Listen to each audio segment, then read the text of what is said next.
देख लेना एक बार। Hello everyone. So we are going to start with our session on Indian polity. In the first class today we are going to discuss about constitutional development और उसके साथ में हम discuss करेंगे से फीचर्स ऑफ द कॉन्स्टिट्यूशन और constituent assembly के बारे में and we will also see if we can discuss something about the amendments of the constitution. तो सबसे पहले बात शुरू करेंगे कॉन्स्टिट्यूशनल डेवलपमेंट से। इसमें बहुत सारे फैक्ट्स हैं इस टॉपिक में और इसको एक स्ट्रक्चर तरीके से आपको कवर करना होगा। तो इसके लिए जैसा कि इंडिया में कॉन्स्टिट्यूएंट असेंबली का इस्टेब्लिशमेंट 1946 में हुआ जो कि इंडिया के कॉन्स्टिट्यूशन को डिटरमिन करेगा, लेकिन उसके पहले इंडिया में जो कॉन्स्टिट्यूशन था या फिर you can say that whatever document it acted as the constitution of India during the British times were the various acts which were passed by the British Parliament. तो ये जो एक्ट्स कंपनी के regulating act से शुरू हुए या उसके पहले के कुछ चार्टर्स वगैरह थे उससे शुरू हुए और धीरे धीरे करके ये सारे एक्ट्स जब इवॉल्व होते गए, उसमें अमेंडमेंट्स होते गए, उसमें रिफॉर्म्स होते गए और फिर फ्रीडम स्ट्रगल शुरू हुआ तो इंडियंस की डिमांड के बेसिस पर भी उन एक्ट्स में बहुत सारे रिफॉर्म्स होते गए और इन एक्ट्स के थ्रू इवॉल्व होता है वो फ्रेमवर्क जो कि इंडिया के कॉन्स्टिट्यूशन की तरह एक्ट कर रहा था ब्रिटिश के टाइम्स में। और लास्ट एक्ट था गवर्नमेंट ऑफ इंडिया एक्ट 1935 और उसके बाद फिर गवर्नमेंट ऑफ इंडिया एक्ट 1935 को रिप्लेस किया जब हमारा इंडिपेंडेंट इंडिया का कॉन्स्टिट्यूशन बन गया तो उसको रिप्लेस किया, गवर्नमेंट ऑफ इंडिया एक्ट को रिप्लेस किया कॉन्स्टिट्यूशन ऑफ इंडिया ने। तो basically this is a story of the evolution of the constitution and through the acts of the British parliament. और इसके लिए सबसे पहले आपको ये जानना पड़ेगा कि हमारा जो सिस्टम इंडिया में एस्टैब्लिश है वो सिस्टम ऑफ गवर्नमेंट जो है वो पार्लियामेंट्री सिस्टम है और पार्लियामेंट्री सिस्टम का एक बेसिक बहुत चीज़ क्लियर होना चाहिए जिससे कि हमें ये सारा प्रोसेस बहुत आसानी के साथ में समझ में आ जाएगा। तो उसके लिए first and foremost you should understand that a parliamentary system would be knowing that the parliamentary system में इस तरह का कुछ सिस्टम होता है जिसमें कि ये हो गया हमारा लेजिस्लेचर, ठीक है, एक लेजिस्लेचर हो गया और ये हो गया जिसको हम बोल रहे हैं पॉलिटिकल एग्जीक्यूटिव और पॉलिटिकल एग्जीक्यूटिव के नीचे ही होता है परमानेंट एग्जीक्यूटिव, ठीक है, परमानेंट एग्जीक्यूटिव। तो इसके साथ में एक और इंस्टीट्यूशन होगा साथ में जिसको हम बोल देंगे जुडिशरी, लेकिन हमारा फोकस जुडिशरी के ऊपर नहीं होगा। हमें ये समझना है कि कैसे पूरा सिस्टम ऑफ गवर्नमेंट इवॉल्व हुआ और उस सिस्टम ऑफ गवर्नमेंट में हमारा जो लेजिस्लेचर या जिसको आप सेंट्रल गवर्नमेंट के लिए बोलते हो पार्लियामेंट, तो पार्लियामेंट कैसे इवॉल्व हुआ और पॉलिटिकल एग्जीक्यूटिव जो कि है काउंसिल ऑफ मिनिस्ट्री आज के टर्म्स में, प्राइम मिनिस्टर और काउंसिल ऑफ मिनिस्ट्री सेंटर के लेवल पर और स्टेट के लेवल पर ये chief minister and his council of ministry हो जाएगा और परमानेंट एग्जीक्यूटिव तो ब्यूरोक्रेसी है। तो इसका ये जो सिस्टम है इस तरीके का जिसमें लेजिस्लेचर है और एक पॉलिटिकल एग्जीक्यूटिव है, परमानेंट एग्जीक्यूटिव या ब्यूरोक्रेसी है और जुडिशरी है, तो ये किस तरीके से धीरे धीरे करके इवॉल्व हुआ है ब्रिटिश टाइम्स में, ठीक है। तो ब्रिटिश टाइम्स में पहले ये बॉडीज, इसमें से कौन सी बॉडी आई फिर कौन सी बॉडी एस्टैब्लिश होगी ये हमें देखना होगा, ठीक है। फिर यही सिस्टम जो है वो सेंटर लेवल पे भी है हमारे यहाँ और वही सिस्टम स्टेट लेवल पर भी है। तो ब्रिटिश टाइम्स में भी हमें we will have to see that how this system it evolved at the centre level and how it evolved at the provincial और द स्टेट लेवल। इनफैक्ट पहले provincial level का कुछ बॉडीज इवॉल्व होगा, उसके बाद फिर उसमें से सेंट्रल गवर्नमेंट एमर्ज होगी, राइट। और ये तो एक बात हो गई कि हमें ये स्ट्रक्चर समझना है कैसे कैसे इवॉल्व हुआ है in acts of the British parliament से। दूसरी बात हमें ये भी ध्यान देना है कि पहले तो इन सारे बॉडीज में सब कोई ब्रिटिश ही होंगे।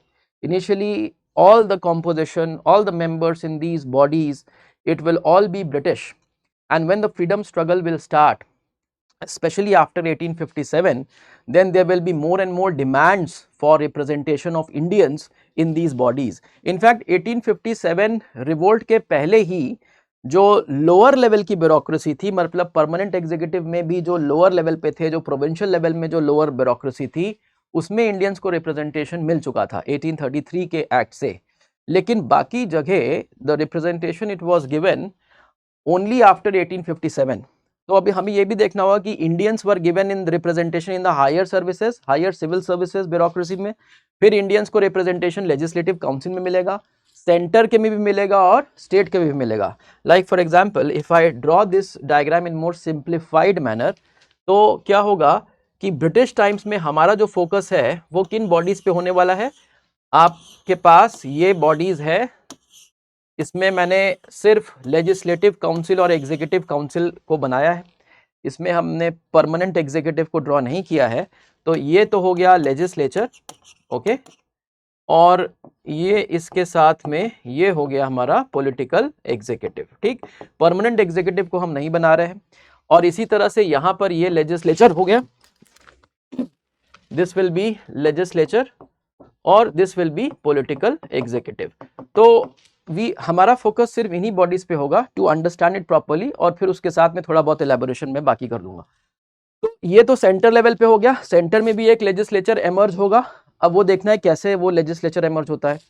फिर सेंटर में पॉलिटिकल एग्जीक्यूटिव होगा। उसी तरह से ये वाला जो लेवल है ये प्रोविंशियल लेवल है। तो प्रोविंशियल में पहले तो आप देखोगे कि प्रोविंशियल में 3 ही प्रोविंस थे, प्रेसिडेंसी जो थी वही प्रोविंस बन गए। फिर धीरे धीरे करके नंबर ऑफ प्रोविंसेस इंक्रीज होंगे और इस तरह के इंस्टीट्यूशंस वहां पर एस्टैब्लिश होंगे। तो यहाँ पर भी एक पॉलिटिकल एग्जीक्यूटिव है और पॉलिटिकल एग्जीक्यूटिव को ब्रिटिश टाइम्स में हम क्या बोलते थे, पॉलिटिकल एग्जीक्यूटिव को ब्रिटिश टाइम्स में हम बोलते थे एग्जीक्यूटिव काउंसिल, ठीक है, और लेजिस्लेचर को हम बोलते थे लेजिस्लेटिव काउंसिल। तो इन जो एक्ट्स जो पास हुए हैं इनसे हमें ये देखना है कि इन एक्ट से किस तरह से एग्जीक्यूटिव काउंसिल एस्टैब्लिश हुए प्रोविंसेस में और सेंटर में, और किस तरह से लेजिस्लेटिव काउंसिल एस्टैब्लिश हुए हैं प्रोविंसेस में और सेंटर में। ये तो एक बात हो गई। Second thing what you have to understand is also that how the Indians will get the representation. Indians को representation पहले legislative council में मिलेगा, provinces में और center में, और फिर Indians को representation executive council में मिलेगा, provinces में पहले और उसके बाद legislature में, और धीरे धीरे करके Indians का representation बढ़ता जाएगा। बिकॉज यही एक मूवमेंट का पार्ट था ना कि काउंसिल रिफॉर्म्स और काउंसिल में एंट्री, जिसमें इंडियंस चाहते थे कि उनका रिप्रेजेंटेशन बढ़े और ब्रिटिश का रिप्रेजेंटेशन कम हो। तो इस तरीके से by these acts only we have increase the representation of Indians in these bodies. तो इंडियंस को कब रिप्रेजेंटेशन मिला, रिप्रेजेंटेशन के भी 2 तरीके थे, कुछ नॉमिनेशन से हुआ, फिर बाद में इलेक्शन सिस्टम इंट्रोड्यूस हुआ, फिर इंडियंस इलेक्ट होकर आने लगे। फिर इंडियंस का डिमांड जो है फ्रीडम स्ट्रगल के टाइम पे रहेगा कि हमें और ज़्यादा रिप्रेजेंटेशन चाहिए। फिर वो डिमांड करेंगे कि हमें प्रोविंशियल लेजिस्लेटिव काउंसिल में मेजॉरिटी चाहिए। फिर इंडियंस की मेजॉरिटी आ जाएगी प्रोविंशियल के लेजिस्लेटिव काउंसिल में। फिर इंडियंस की मेजॉरिटी आ जाएगी legislative council of the centre में। फिर इंडियंस का रिप्रेजेंटेशन यहाँ भी बढ़ेगा एग्जीक्यूटिव काउंसिल में भी, ठीक है, यहाँ पर भी half of them will be Indians. फिर इधर भी आ जाएंगे इंडियंस हाफ। फिर बाद में क्या होगा, the provincial government will be totally transfer to the Indians. पूरी प्रोविंशियल गवर्नमेंट जो है वो इंडियंस को ट्रांसफर हो जाएगी। That would mean that all the members in the executive council as well as the legislative council, all of them will be Indians. तो यही एक ब्रीफ में मैंने आपको बताया। अब हम एक्ट्स के बारे में बात करेंगे और देखेंगे कैसे इस सिस्टम इवॉल्व होता है इंडिया में और कैसे इंडियंस को रिप्रेजेंटेशन मिलता है। ओके, सो इसमें here also there are 2 things which we have to understand. जो भी सिस्टम इवॉल्व हो रहा है, राइट, इंडिया के गवर्नेंस के लिए, इंडिया के एडमिनिस्ट्रेशन के लिए, उसमें भी 2 कंपोनेंट के फॉर्म में आपको समझना पड़ेगा। और 2 कंपोनेंट क्या है? So we can say that British governmental system, okay, British governmental system for India. India को गवर्न करने के लिए ब्रिटेन ने जो सिस्टम एस्टैब्लिश किया उसमें हम 2 कंपोनेंट में उसको हम डिवाइड कर लेते हैं। पहला जो कंपोनेंट होगा उसको हम बोलेंगे होम गवर्नमेंट की बात करेंगे, और दूसरा कंपोनेंट होगा गवर्नमेंट इन इंडिया। तो इंडिया को गवर्न करने के लिए British will establish some governmental system here in India also, and British will also establish some system in Britain also, कि ब्रिटेन से भी बैठ करके आपको इधर कंट्रोल करना पड़ेगा। तो पहले तो ईस्ट इंडिया कंपनी थी, तो ईस्ट इंडिया कंपनी के हाथ में वो कंट्रोल होगा और कंपनी ब्रिटेन या लंदन में से ही बैठ करके इंडिया के अफेयर्स को कंट्रोल करेगी, और इंडिया में भी वो एक सिस्टम ऑफ गवर्नमेंट एस्टैब्लिश करेंगे। तो जो सिस्टम ब्रिटेन में एस्टैब्लिश्ड है, तो ये हम ब्रिटेन के साइड से, ब्रिटेन के पर्सपेक्टिव से देखेंगे। So what we will see is that in Britain जो इंडिया को गवर्न करने के लिए जो सिस्टम एस्टैब्लिश किया गया उसको हम बोल रहे हैं होम गवर्नमेंट। और ये होम गवर्नमेंट पहले किसके हाथ में होगा? पहले ये होगा कंपनी के हाथ में, और आगे जाकर के 1858 एक्ट से जब रूल ट्रांसफर होगा तो फिर इस पर कंट्रोल पूरा ब्रिटिश गवर्नमेंट का हो जाएगा, ठीक है। लेकिन ब्रिटिश गवर्नमेंट धीरे धीरे करके कंपनी के अफेयर्स को भी रेगुलेट करने लगेगी, लेकिन बाद में जाकर के पूरा सिस्टम, पूरा रूल ट्रांसफर हो जाएगा। उसी तरह से इंडिया में जो गवर्नमेंट है, जिसमें कि जो सिस्टम मैंने अभी बताया आपको, वो लेजिस्लेटिव काउंसिल और एग्जीक्यूटिव काउंसिल जो एस्टैब्लिश हुए, ठीक है, सेंटर में और प्रोविंसेस में भी वो जो इवॉल्व हुए, वो सिस्टम इंडिया में है, ठीक। तो अब ये भी देखना होगा कि इंडिया में जो सिस्टम था गवर्न करने के लिए वो कैसे इवॉल्व हुआ, और इंडियंस को यहाँ पर मेनली रिप्रेजेंटेशन चाहिए था, तो इंडियंस को इधर कैसे रिप्रेजेंटेशन मिला। ओके, सो इन दोनों को अलग अलग हम डिस्कस कर लेंगे, तो it will be easier for us to understand also, it will be easier for us to remember also. अब ये जो टॉपिक है, जो acts of the British parliament जिसके थ्रू इंडिया का कॉन्स्टिट्यूशन इवॉल्व हुआ है, ये टॉपिक आप हिस्ट्री में भी पढ़ोगे, ठीक है। तो वो एस्पेक्ट्स जो हिस्टोरिकल पॉइंट ऑफ व्यू से इंपॉर्टेंट है, या वो एक्ट्स जो हिस्ट्री के पॉइंट ऑफ व्यू से इंपॉर्टेंट है, उसका डिस्कशन हम यहाँ पर नहीं करेंगे। We are going to focus only on whatever acts they were responsible or whatever was done for evolution of Indian constitution or the system of government here in India. केवल उसके बारे में ये बात करेंगे। तो अब देखते हैं कि होम गवर्नमेंट यानी ब्रिटेन में जो सिस्टम एस्टैब्लिश है इंडिया को गवर्न करने के लिए, वो इसमें से कौन कौन से एक्ट से उसमें चेंजेस आए, कौन कौन से इंपॉर्टेंट एक्ट्स हैं जिसको अगर हम पढ़ लेंगे तो हमें ये होम गवर्नमेंट या वहाँ पे जो सिस्टम इवॉल्व हुआ है ब्रिटेन में, या फिर उसमें जो चेंज आया है over the period of time, वो हम समझ सकते हैं। तो इसमें इंपॉर्टेंट एक्ट होंगे, सबसे पहला तो रेगुलेटिंग एक्ट होगा, रेगुलेटिंग एक्ट ऑफ 1773, ठीक है। उसके बाद इसमें हम बात करें, रेगुलेटिंग एक्ट में कुछ मेजर चेंजेस होंगे। फिर एक आता है पिट्स इंडिया एक्ट, अभी मैं सिर्फ एक्ट का नाम लिख रहा हूं to be brief because you people may have already studied it and if not then you should just go by this कि 1784 में there was a Pitt's India Act. The third act which will be important here, Pitt's India Act के बाद में कुछ बहुत ज़्यादा changes नहीं होंगे, ठीक है। जो सिस्टम ऑफ गवर्नमेंट इंडिया में है उसमें बहुत ज़्यादा चेंजेस नहीं होगा, और वो government of India act, government of India act 1858 तक कंटिन्यू रहेगा। फिर गवर्नमेंट ऑफ इंडिया एक्ट 1858 से रूल ट्रांसफर हो जाएगा और नया सिस्टम, होम गवर्नमेंट में एक नया सिस्टम एस्टैब्लिश होगा, और ये सिस्टम पूरा कंटिन्यू करेगा till the time of India's independence, ठीक। तो ये कंटिन्यू रहेगा, लेकिन इसमें भी एक माइनर चेंजेस आया, क्योंकि इंडियंस को कुछ रिप्रेजेंटेशन इधर भी चाहिए था, तो कुछ रिप्रेजेंटेशन इंडियंस को इधर भी किसी बॉडी में मिला, और वो हुआ इंडियन काउंसिल्स एक्ट ऑफ 1909 से, इंडियन काउंसिल एक्ट ऑफ 1909।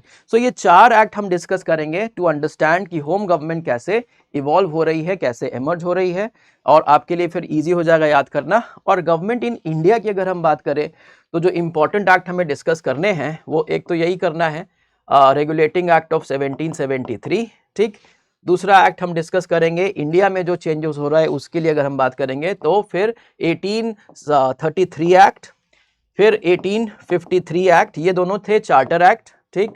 ये दोनों चार्टर एक्ट थे, क्योंकि आपने ब्रिटिश ईस्ट इंडिया कंपनी का जो चार्टर था उसमें कुछ अमेंडमेंट्स किए, तो वो चार्टर एक्ट से हुए। और उसके बाद फिर 1858 में भी कुछ माइनर सा चेंज होगा, तो उसके लिए हम अलग से नहीं लिखेंगे, इसको उधर ही कवर कर लेंगे। और after that we will have 1861 act which is the Indian Councils Act of 18, sorry यहाँ पर मैंने गलत लिख दिया है, ये इंडियन काउंसिल्स एक्ट नहीं होगा, this is government of India act, जिसको मॉर्ली मिंटो रिफॉर्म एक्ट भी आप बोलते हो, मॉर्ली मिंटो रिफॉर्म एक्ट और the government of India act of 1919, ठीक है, इसको करेक्ट कर लीजिएगा। इंडियन काउंसिल्स एक्ट ऑफ 1861, फिर Indian Councils Act of 1892, okay, Indian Councils Act of 1892। After this, the act we will look into is the Minto-Morley Reform Act, okay, of 1909. Then we will talk about the Montague-Chelmsford Reform Act of 1919, okay. Then Government of India Act, ये सारे Government of India Act ही बोलते थे, इन तीनों को Government of India Act बोलते थे, 1935। तो ये वाले एक्ट से कुछ इंपॉर्टेंट प्रोविजंस हमें देखने होंगे टू अंडरस्टैंड कि लेजिस्लेटिव काउंसिल, एग्जीक्यूटिव काउंसिल कैसे इवॉल्व हुआ, थोड़ा आइडिया हम ले लेंगे परमानेंट एग्जीक्यूटिव या ब्यूरोक्रेसी के बारे में भी, ठीक है। और जुडिशरी का discussion anyhow will happen afterwards when we will discuss judiciary. So this is how the system of government will evolve. तो पहले बात करते हैं होम गवर्नमेंट के बारे में। तो एक कॉन्टेक्स्ट समझ लेते हैं पहले रेगुलेटिंग एक्ट के लिए, जो बहुत इंपॉर्टेंट है। रेगुलेटिंग एक्ट मतलब एक एक्ट आ रहा है जो कि इंडिया के में जो भी चीज़ें हो रही हैं उसको अच्छे से रेगुलेट करने के लिए। और इंडिया में अफेयर किसके पास में, कंपनी के पास में। तो क्या होता है 1765 में ब्रिटिश को दीवानी राइट्स मिल गए बंगाल में। जब ईस्ट इंडिया कंपनी को बंगाल में दीवानी राइट्स मिले 1765 में by the treaty of Allahabad, after that the company will get involve into the process of collection of land revenue in Bengal, क्योंकि दीवानी राइट्स का मतलब ही है कि रेवेन्यू डिपार्टमेंट वो ब्रिटिश के पास आ गया। ठीक है, basically indirectly British had started to govern Bengal, और जो बंगाल के नवाब से वो अब बन जाएंगे puppet rulers. Okay, so now what will happen, the company is going to control the entire revenue system of Bengal, और वहाँ पर अब उनको रेवेन्यू कलेक्ट करना है। और रेवेन्यू का कलेक्शन का जब पावर कंपनी के पास आएगा तो उसके लिए उन्होंने बहुत सारे अलग अलग सिस्टम्स को उधर एक्सपेरिमेंट करके देखा, उसमें से कुछ फेल भी हुए। The details of this you will be studying in your history. But यहाँ पर प्रॉब्लम ये हुआ कि कंपनी के जो ऑफिशियल्स थे ना वो बहुत ज़्यादा करप्ट हो गए। They became highly corrupt because there was an enormous wealth in Bengal and the company officials के ऊपर बहुत अच्छा रेगुलेशन या कंट्रोल नहीं था, क्योंकि ब्रिटिश ईस्ट इंडिया कंपनी का हेडक्वार्टर कहाँ पर है, वो लंदन में है, और वहाँ से बैठ करके सब कुछ इंडिया में कंट्रोल कर पाना बड़ा मुश्किल है। और इसके साथ एक और प्रॉब्लम भी था कि कोई सेंट्रल अथॉरिटी या सेंट्रल गवर्नमेंट इंडिया में नहीं थी। ठीक है, इंडिया में जो सिस्टम था वो अगर आप देखो इसमें कुछ शुरू में अगर हमें समझना होगा रेगुलेटिंग एक्ट को, तो इसको आप ऐसे समझ लो कि गवर्नमेंट इन इंडिया, जो ईस्ट इंडिया कंपनी ने इंडिया में जो गवर्नमेंट एस्टैब्लिश करी थी वो किस तरह का था। उसमें आपके पास केवल यहाँ पर 3 काउंसिल्स या 3 गवर्नमेंट थी। एक पहले सबसे इधर मद्रास में थी गवर्नमेंट, ठीक है, फिर कलकत्ता में था, और उसके बाद बॉम्बे में था। तो ये 3 प्रेसिडेंसी टाउन्स हुआ करते थे, और इन 3 प्रेसिडेंसी टाउन्स का एस्टैब्लिशमेंट हुआ जब ईस्ट इंडिया कंपनी ने अपने ट्रेडिंग अफेयर्स यहाँ पर शुरू किए, कुछ फैक्ट्रीज और इस तरह से एस्टैब्लिशमेंट हुए। तो मेजर 3 सेंटर उसमें से इमर्ज होते हैं। एक बॉम्बे प्रेसिडेंसी जो कि पहले टाउन के फॉर्म में ही थे, Madras presidency and Calcutta presidency. तो ये तीनों गवर्न कैसे होते थे, ये गवर्न होते थे, यहाँ पर एक प्रेसिडेंट होता था और प्रेसिडेंट को हेल्प करने के लिए एक काउंसिल था। तो president and his council, president and his council, ये तीनों थे यहाँ तीनों प्रेसिडेंसी में। तो प्रेसिडेंट और काउंसिल के हेल्प से वो गवर्न करते थे इन प्रेसिडेंसी टाउन्स को। ठीक, अब क्या हुआ, ये जो प्रेसिडेंट और काउंसिल थे, धीरे धीरे करके क्या हुआ, ये कंपनी के जो यहाँ पर एस्टैब्लिशमेंट है, इनका फंक्शन जो है ना वो बढ़ने लगेगा। कैसे बढ़ने लगेगा फंक्शन, हुआ ये कि बंगाल में इनको मिल गया क्या, एक बड़ा एरिया मिल गया, क्योंकि बंगाल तो में अब पूरे एरिया में वो लैंड रेवेन्यू कलेक्ट कर रहे हैं जब दीवानी राइट्स मिला। So the entire province of Bengal they are going to govern indirectly. For that purpose when they will get this political function, तो पहले लैंड रेवेन्यू कलेक्ट करने लगेंगे, उसके बाद वो फिर लॉ एंड ऑर्डर में भी एंटर करेंगे, और फिर बॉम्बे और मद्रास में भी ये काम ये लोग करने लगेंगे। ठीक है, so what will happen is कि जो प्रेसिडेंट और काउंसिल था, धीरे धीरे करके इनके पास पहले तो केवल कमर्शियल फंक्शन करती थी कंपनी, सिर्फ ट्रेडिंग एक्टिविटी में पार्ट करती थी, लेकिन अब क्या कर रही है, अब वो पॉलिटिकल और एडमिनिस्ट्रेटिव फंक्शन में भी एंटर करने लगी। तो जब ये पॉलिटिकल और एडमिनिस्ट्रेटिव फंक्शन में कंपनी एंटर करने लगी, तो क्या होगा कि जो प्रेसिडेंट जिसको हम बोलते थे एंड काउंसिल, उनको हम अब क्या बोलने लगेंगे, we will call him as governor and council. तो प्रेसिडेंट को हम क्या बोलेंगे, गवर्नर बोलेंगे, और वो गवर्नर काम कर रहा है with the help of the council. ठीक है, तो रेगुलेटिंग एक्ट जब आया उस टाइम पे जो सिनेरियो था वो क्या था कि तीनों प्रेसिडेंसी टाउन, और कलकत्ता तो खैर अब बड़ा एरिया बन गया था क्योंकि एक तरह से प्रोविंस हो गया, और धीरे धीरे करके यहाँ के एरिया भी स्प्रेड होने लगे, और ये तीनों बाद में आगे जाकर के प्रोविंस बन जाएंगे। तो ये तीनों गवर्न कैसे हो रहे हैं, governor and his council in Bengal, there is a governor and a council in Madras, and there is a governor and council in Bombay. अब यहाँ पर क्या हुआ, ये लोग बहुत ज्यादा करप्ट हो गए। ठीक है, करप्ट इसलिए हो गए क्योंकि रेगुलेशन और कंट्रोल नहीं है, क्योंकि जो ब्रिटेन से बैठ करके, यहाँ पर हम होम गवर्नमेंट की अगर बात करते हैं, तो ब्रिटेन से बैठ करके इनको कंट्रोल करना थोड़ा मुश्किल काम था, क्योंकि डॉक्यूमेंटेशन के करस्पॉन्डेंस वगैरह में बहुत टाइम लग जाता था, और इंडिया में कोई सेंट्रल अथॉरिटी नहीं है अभी। तीनों जो प्रोविंस थे ना, ये तीनों गवर्नर एंड इस काउंसिल, ये डायरेक्ट कम्युनिकेट करते थे कंपनी के साथ में डायरेक्ट। इंडिया में कोई सेंट्रल अथॉरिटी नहीं थी, जिसकी वजह से रेगुलेट करना जो है वो बहुत मुश्किल हो गया था। और जब कंपनी के ऑफिसर्स बहुत ज़्यादा करप्ट हो जाएंगे और कंपनी का रेवेन्यू बेसिकली कम होने लगेगा, राइट, कंपनी का प्रॉफिट कम होने लगेगा क्योंकि ऑफिसर्स करप्ट हो गए, वो सारा प्रॉफिट उनके प्राइवेट पॉकेट में जाने लगा. So what will happen, the company will go on to become bankrupt, and this company, the East India Company, will now approach the government for maybe some fresh infusion of loan or some investment by the government. तो government ने फिर उनके ऊपर condition रखी कि हम आपको support financially करेंगे, लेकिन you will have to follow certain conditions, we are going to regulate you. तो गवर्नमेंट जो है अपना रेगुलेशन कंपनी पर बढ़ा देगी और इसी रेगुलेशन को लाने के लिए आया रेगुलेटिंग एक्ट ऑफ 1773. तो अब रेगुलेटिंग एक्ट से क्या होता है, रेगुलेटिंग एक्ट ऑफ 1773 से क्या क्या चेंजेस हुए. सबसे पहला चेंज ये हुआ कि जो गवर्नर ऑफ बंगाल था ये बन गया governor general of Bengal, right. Governor general, Bengal में कौन आ गया, गवर्नर जनरल ऑफ बंगाल हो गए, और बाकी जगह गवर्नर ही है. So governor of Bombay, governor of Madras, but in Bengal now you have governor general of Bengal. अब इसको गवर्नर जनरल इसलिए बोल रहे हैं, जनरल क्यों हमने ऐड किया, because this will get some supervision and control, okay, some supervision and control over the other two. इस पर भी कुछ सुपरविजन और कंट्रोल आ गया और इस पर भी आ गया. इसका मतलब ये हुआ कि बंगाल की जो गवर्नमेंट थी, राइट, वो बंगाल का जो गवर्नर था वही एक्ट करने लगा एक सेंट्रल अथॉरिटी की तरह भी बाकी दोनों प्रोविंसेस को सुपरवाइज और कंट्रोल करने के लिए. And just because it also emerges as a central authority we call him as governor general, okay. So that means Bengal की जो गवर्नमेंट है, बंगाल की जो गवर्नमेंट है वही गवर्नमेंट एक सेंट्रल गवर्नमेंट या सेंट्रल अथॉरिटी की तरह भी काम करने लगी, right. I hope we are clear that the Bengal's government itself start acting like a central government having supervision and control over Madras and Bombay. So इसका मतलब क्या हुआ, there is emergence of central authority.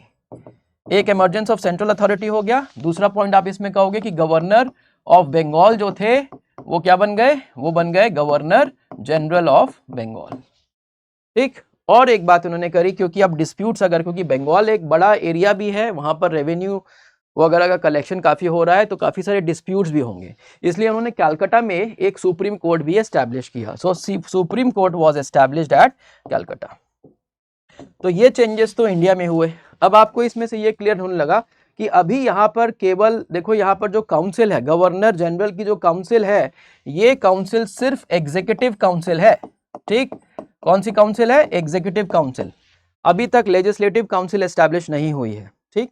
आगे जाकर के legislative council emerge होगी, establish होगी, लेकिन इनिशियली जो गवर्नर की काउंसिल थी या गवर्नर जनरल की जो काउंसिल थी वो कौन सी काउंसिल थी, वो थी एग्जीक्यूटिव काउंसिल. तो यहाँ पर गवर्नर एंड एग्जीक्यूटिव काउंसिल, यहाँ पर गवर्नर एंड एग्जीक्यूटिव काउंसिल, और यहाँ पर governor general and executive council, ठीक है. तो ये सिस्टम इंडिया में है. और होम गवर्नमेंट में क्या चेंजेस हुए रेगुलेटिंग एक्ट से, क्योंकि अब क्या करना है, इन्होंने प्रोविंस को स्ट्रॉन्ग कंट्रोल दिया बंगाल से, और बंगाल के ऊपर यहाँ पर जो सेंट्रल अथॉरिटी है उस पर स्ट्रॉन्गर कंट्रोल होने वाला है होम गवर्नमेंट में. तो होम गवर्नमेंट में है क्या क्या, पहले ये देख लेते हैं. होम गवर्नमेंट में दो बॉडीज होंगे, एक तो बोर्ड, जिसको आप बोर्ड या कोर्ट ऑफ डायरेक्टर्स बोलोगे, बोर्ड या कोर्ट ऑफ डायरेक्टर्स. तो ये ईस्ट इंडिया कंपनी का बोर्ड ऑफ डायरेक्टर है या कोर्ट ऑफ डायरेक्टर है, ये उनकी मेन डिसीजन मेकिंग बॉडी है, मेन गवर्निंग बॉडी है. यही लोग सारा डिसीजन लेते हैं, इंडिया में ट्रेडिंग एक्सपेडिशन भेजते हैं और इंडिया के अफेयर्स को वहां पर बैठ करके कंट्रोल करते हैं. इसके ऊपर एक कंट्रोल कोर्ट ऑफ प्रोपराइटर एक और बॉडी थी, यहाँ पर I just mention court of proprietor. Court of proprietor एक और बॉडी है जो कि basically includes all the share holders of the company. Company में जिन लोगों ने अपने पैसे लगाए हैं, जो शेयर होल्डर कंपनी के हैं, उन सब की एक बॉडी है कोर्ट ऑफ प्रोपराइटर. तो इनका भी कुछ कंट्रोल तो बोर्ड ऑफ डायरेक्टर पे होगा ना, क्योंकि ये लोग ये देखेंगे कि बोर्ड ऑफ डायरेक्टर क्या डिसीजन ले रहा है, क्योंकि इन्होंने अपने पैसे लगाए हैं, ठीक है. अब ये जो बोर्ड ऑफ डायरेक्टर है, इसके पास इंडिया से, यहाँ पर जो गवर्नमेंट ऑफ बंगाल है या जो अब गवर्नर जनरल हो गए, यहाँ से इनके पास आएंगे करस्पॉन्डेंस.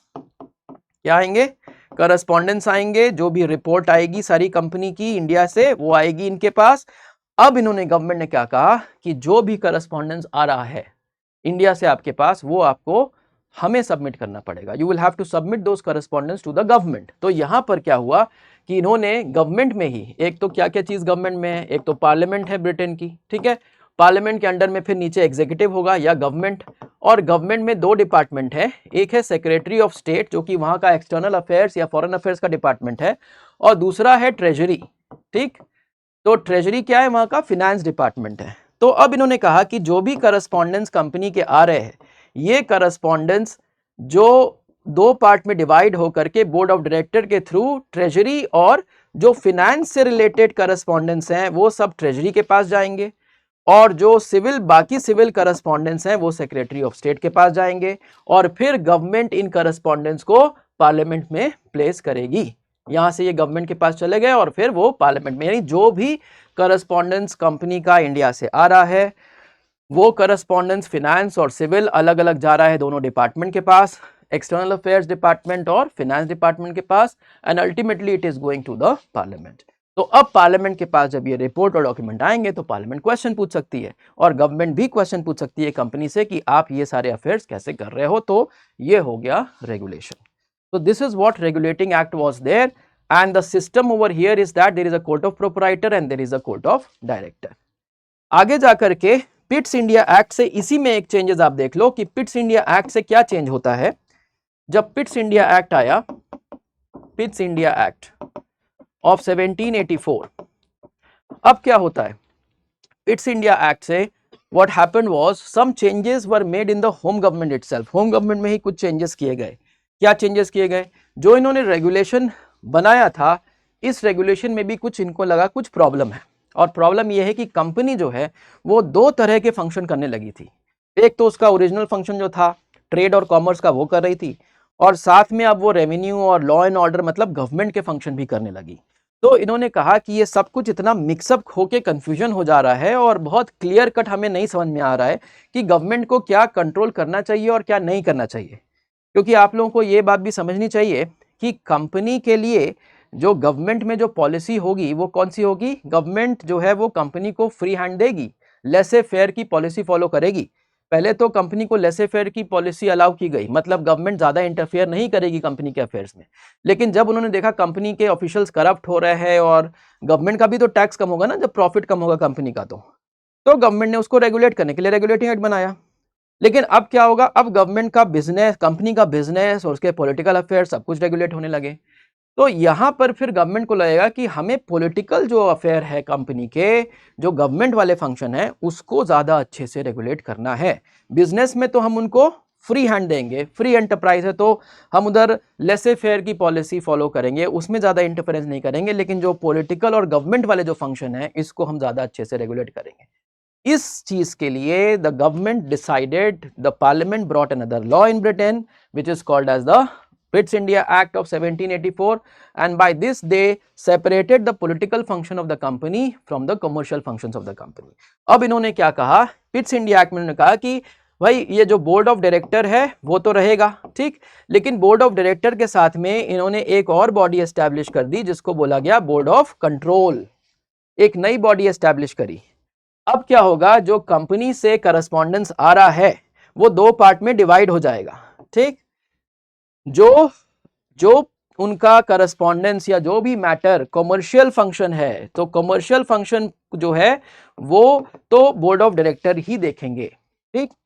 और जो बाकी पॉलिटिकल फंक्शन कंपनी के हैं या गवर्नमेंटल फंक्शन जो कंपनी के हैं, जैसे रेवेन्यू कलेक्ट कर रहा है, मिलिट्री अफेयर चल रहा है, लॉ एंड ऑर्डर का अफेयर है, ये सब पॉलिटिकल फंक्शन जो है ये कौन कंट्रोल करेगा। अब ये एक और बॉडी इन्होंने एस्टैब्लिश कर दी, बोर्ड ऑफ कंट्रोल।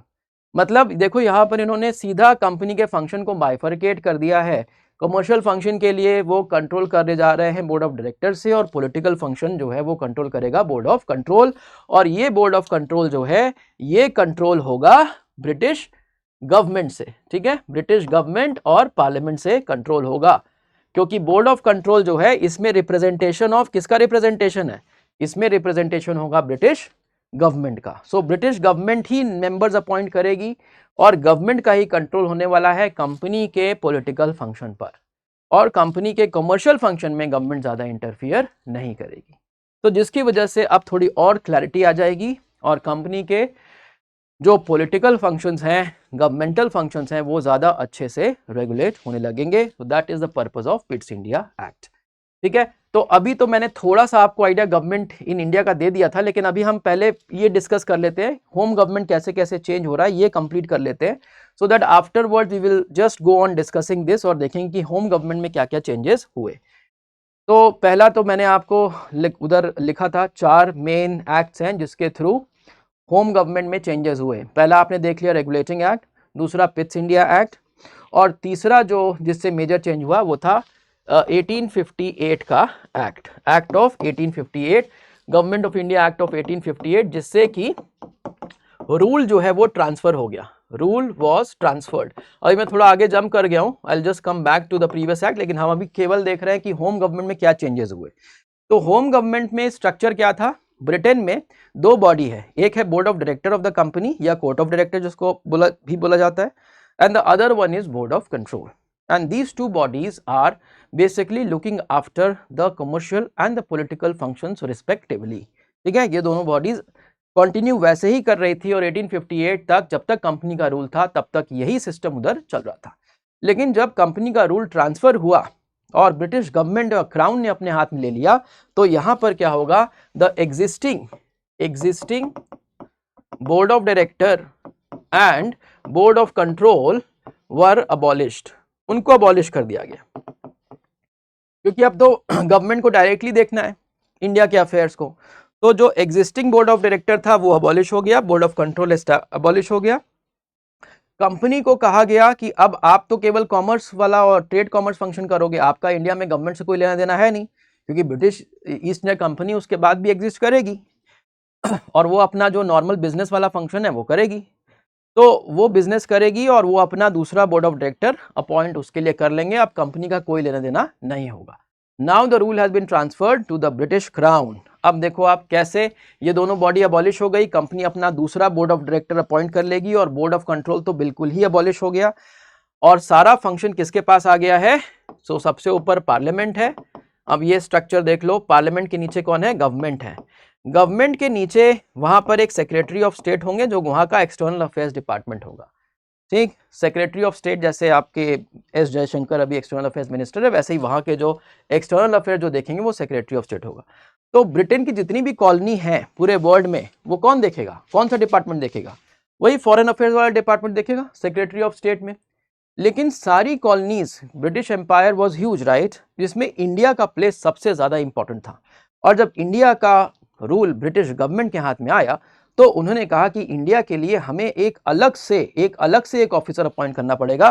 तो उन्होंने कहा कि ये सेक्रेटरी ऑफ स्टेट को हम इंडिया की रिस्पॉन्सिबिलिटी नहीं देंगे, बल्कि एक एडिशनल सेक्रेटरी ऑफ स्टेट, एक और एडिशनल सेक्रेटरी ऑफ स्टेट हम अपॉइंट करेंगे, और ये जो है वो इंडिया की सारी जो भी यहाँ पर गवर्नमेंट है आपकी इंडिया में, वो सारा कुछ कौन कंट्रोल कौन देखेगा, अब एडिशनल सेक्रेटरी ऑफ स्टेट देखेंगे।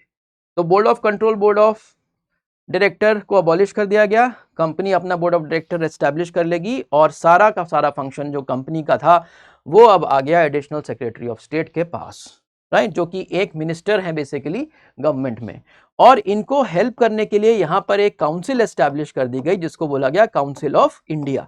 तो एक और बॉडी एस्टैब्लिश होती है काउंसिल ऑफ इंडिया, जो कि एडवाइस देगी additional secretary of state. Additional secretary of state का फंक्शन बहुत ज़्यादा है, पूरे इंडिया के अफेयर को उनको देखना है।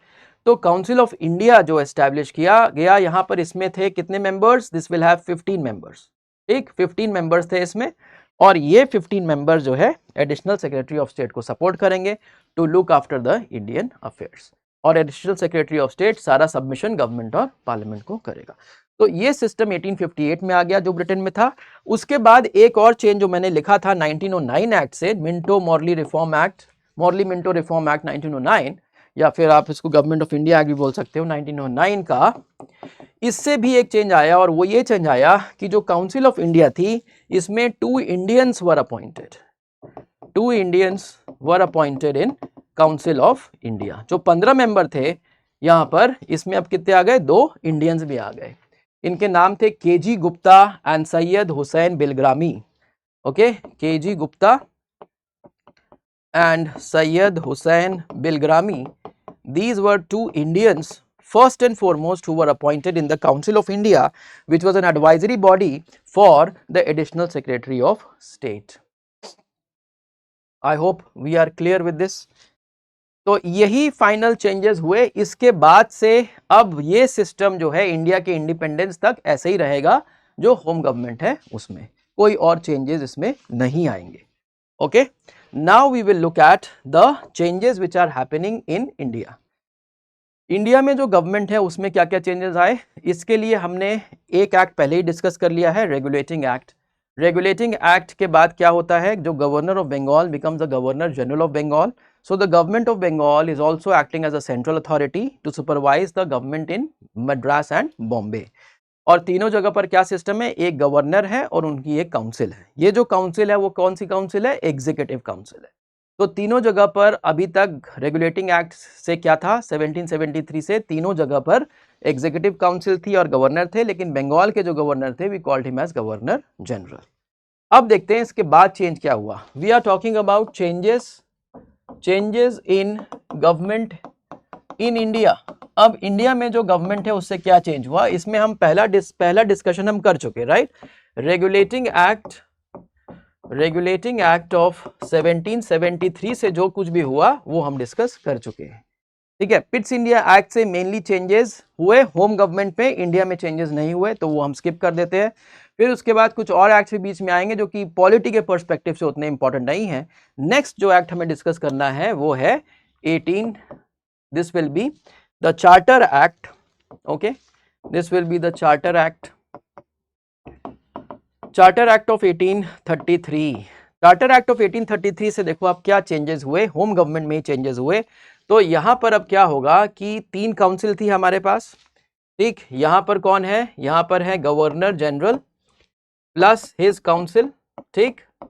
Governor general and his council, governor general and his council में अभी 3 मेंबर्स हैं, ठीक है। काउंसिल में कितने मेंबर है, 3 मेंबर्स हैं। उसी तरह से फिर यहां पर भी 2 और है, एक आपका बॉम्बे हो गया जहां पर गवर्नर प्लस काउंसिल होगा, और यहां पर भी 3 मेंबर्स होंगे, और यहां पर भी गवर्नर प्लस काउंसिल होगा। सॉरी, मद्रास इधर, बॉम्बे इधर, काउंसिल जिसमें कि 3 मेंबर्स होंगे। इनका सुपरविजन था इस पे। अब ये तो पहले से था इतना। अब माइनर चेंजेस ये हुआ कि 1833 एक्ट से जो गवर्नर जनरल ऑफ बंगाल था उसको हम बोलने लगे गवर्नर जनरल ऑफ इंडिया। इसका मतलब जो गवर्नमेंट ऑफ बंगाल थी वो अब चेंज हो गई किसमें, गवर्नमेंट ऑफ इंडिया में। तो वो गवर्नमेंट ऑफ बंगाल ही जो थी वो सेंट्रल गवर्नमेंट बन गई, ठीक। पहले गवर्नमेंट ऑफ बंगाल थी और वो सेंट्रल गवर्नमेंट की तरह एक्ट कर रही थी। अब जो गवर्नमेंट ऑफ बंगाल थी वो सेंट्रल गवर्नमेंट बन गई, और सेंट्रल गवर्नमेंट ही एक्ट करेगी as government of Bengal for some time. तो ये जस्ट रिवर्स हो गया। पहले government of Bengal was acting like central government, now the government of Bengal has been converted into central government, और इसीलिए ये गवर्नर जनरल ऑफ बंगाल की जगह इनको बोला गया गवर्नर जनरल ऑफ इंडिया। तो गवर्नर, पहला पॉइंट क्या होगा 1833 एक्ट में, governor general of Bengal became governor general of India. This will be the first change. That means the Bengal government became the central government. Okay. और दूसरी बात ये होगी कि one law member was added to executive council। किसकी executive council, governor general की जो executive council है यहाँ पर, ठीक है। गवर्नर जनरल ऑफ इंडिया की जो काउंसिल है जिसको हम एग्जीक्यूटिव काउंसिल बोल रहे हैं गवर्नर जनरल की, उसमें आपने एक लॉ मेंबर और ऐड कर दिया। यानी यहाँ पर कितने हैं, गवर्नर जनरल प्लस 3 है और एक और लॉ मेंबर ऐड कर दिया, ठीक है। ये लॉ मेंबर जो ऐड हो रहा है ये किसके लिए हो रहा है, फॉर लेजिस्लेटिव पर्पस के लिए हमने एक लॉ मेंबर ऐड कर दिया है। इसका मतलब ये हुआ कि जब पहले तो लॉ कौन बना रहा था, पहले तो एग्जीक्यूटिव काउंसिल ही लॉ बना दे रही थी, ठीक है। सेंट्रल का और बंगाल का लॉ एग्जीक्यूटिव काउंसिल बनाएगी, और ये दोनों एग्जीक्यूटिव काउंसिल दोनों प्रोविंसेस के लॉ बनाएंगे। लेकिन अब क्या हुआ, यहाँ पर एक लॉ मेंबर ऐड होने से क्या हुआ, एग्जीक्यूटिव काउंसिल नहीं बल्कि executive council along with law member, this plus 1, this entire thing will sit to make the law, ठीक। तो यहां पर आप देखा आपने कि कैसे लेजिस्लेटिव काउंसिल का इमरजेंस शुरू हो गया। पहले एग्जीक्यूटिव काउंसिल थी और फिर उसमें ही आपने एक लॉ मेंबर ऐड किया, और फिर ये एक लॉ मेंबर आगे जाके बढ़ता जाएगा, और ये प्रॉपर शेप ले लेने वाला है इनफैक्ट अगले ही एक्ट से ये प्रॉपर शेप ले लेगा लेजिस्लेटिव काउंसिल की तरह, ठीक है। अभी भी आप इसको, कुछ लोग बोल सकते हैं it's like a legislative council, लेकिन अभी पूरा शेप में नहीं लिया है, because only one law member has been added. तो I hope we are clear about this कि कैसे एक लॉ मेंबर यहाँ पर जो ऐड हुआ, इससे लेजिस्लेटिव फंक्शन ये बॉडी परफॉर्म करने लगी और एग्जीक्यूटिव काउंसिल में ही धीरे धीरे करके लेजिस्लेटिव काउंसिल इमर्ज करने लगी। लेकिन प्रोविंस में अभी भी सिर्फ एग्जीक्यूटिव काउंसिल है, लेजिस्लेटिव काउंसिल या लेजिस्लेटिव मेंबर्स नहीं है। So just because a law member has been added in the central legislature, so what will happen? The entire work of making law will be centralized. मतलब बंगाल और बॉम्बे और मद्रास के भी जो लॉ है वो लॉज भी यहीं पर बनने लगेंगे, क्योंकि यहाँ पर लीगल एक्सपर्ट आ गया है, यहाँ पर लॉ मेंबर आ गया है। तो यहाँ की जो एग्जीक्यूटिव काउंसिल जो पहले लॉ बनाती थी वो नहीं बनाएगी। अब लॉ कौन बनाएगा? The central council which includes executive council plus the law member, जो आगे जाकर के बन जाएगी लेजिस्लेटिव काउंसिल। तो क्या होगा? यहां पर हो जाएगा लेजिस्लेटिव सेंट्रलाइजेशन। लेजिस्लेटिव सेंट्रलाइजेशन का मतलब क्या हुआ कि जो लॉ प्रोविंस में बन रहे थे वो लॉ भी अब कौन बना रहा है? सेंटर में बन रहे हैं, क्योंकि गवर्नमेंट ऑफ बंगाल जो थी वही सेंट्रल गवर्नमेंट अब बन गई है और उसमें एक लॉ मेंबर आ गया, मतलब लेजिस्लेटिव पर्पस के लिए। तो सारे लॉ, चाहे वो बंगाल का हो या सेंट्रल गवर्नमेंट का लॉ हो या फिर इवन बॉम्बे और मद्रास का भी लॉ हो, वो सारे लॉ कौन बनाएगा? The executive council along with law member will make those laws. तो इनका लॉ का जो पावर है वो क्या हो गया? सेंट्रलाइज हो गया सेंट्रल गवर्नमेंट के पास, जिसको हम बोल रहे हैं legislative centralization. Okay, now after this what happens is, ये तो 1833 एक्ट की बात हो गई। अब आगे जाकर के जो एक लॉ मेंबर था वो प्रॉपर शेप ले लेगा लेजिस्लेटिव काउंसिल का, ठीक है। तो अब हम बात कर रहे हैं 1853 के एक्ट की। 1853 एक्ट से क्या क्या चेंजेस हुए? सबसे पहली बात तो जो सेंट्रल गवर्नमेंट थी वो एकदम अलग हो गई और लेजिस्लेटिव काउंसिल जो है वो फॉर्म में आ गया, और गवर्नमेंट ऑफ बंगाल को हमने अब अलग कर दिया। तो that means there is a governor of Bengal, अलग से आ गया एक, ठीक, प्लस उनकी एग्जीक्यूटिव काउंसिल होगी।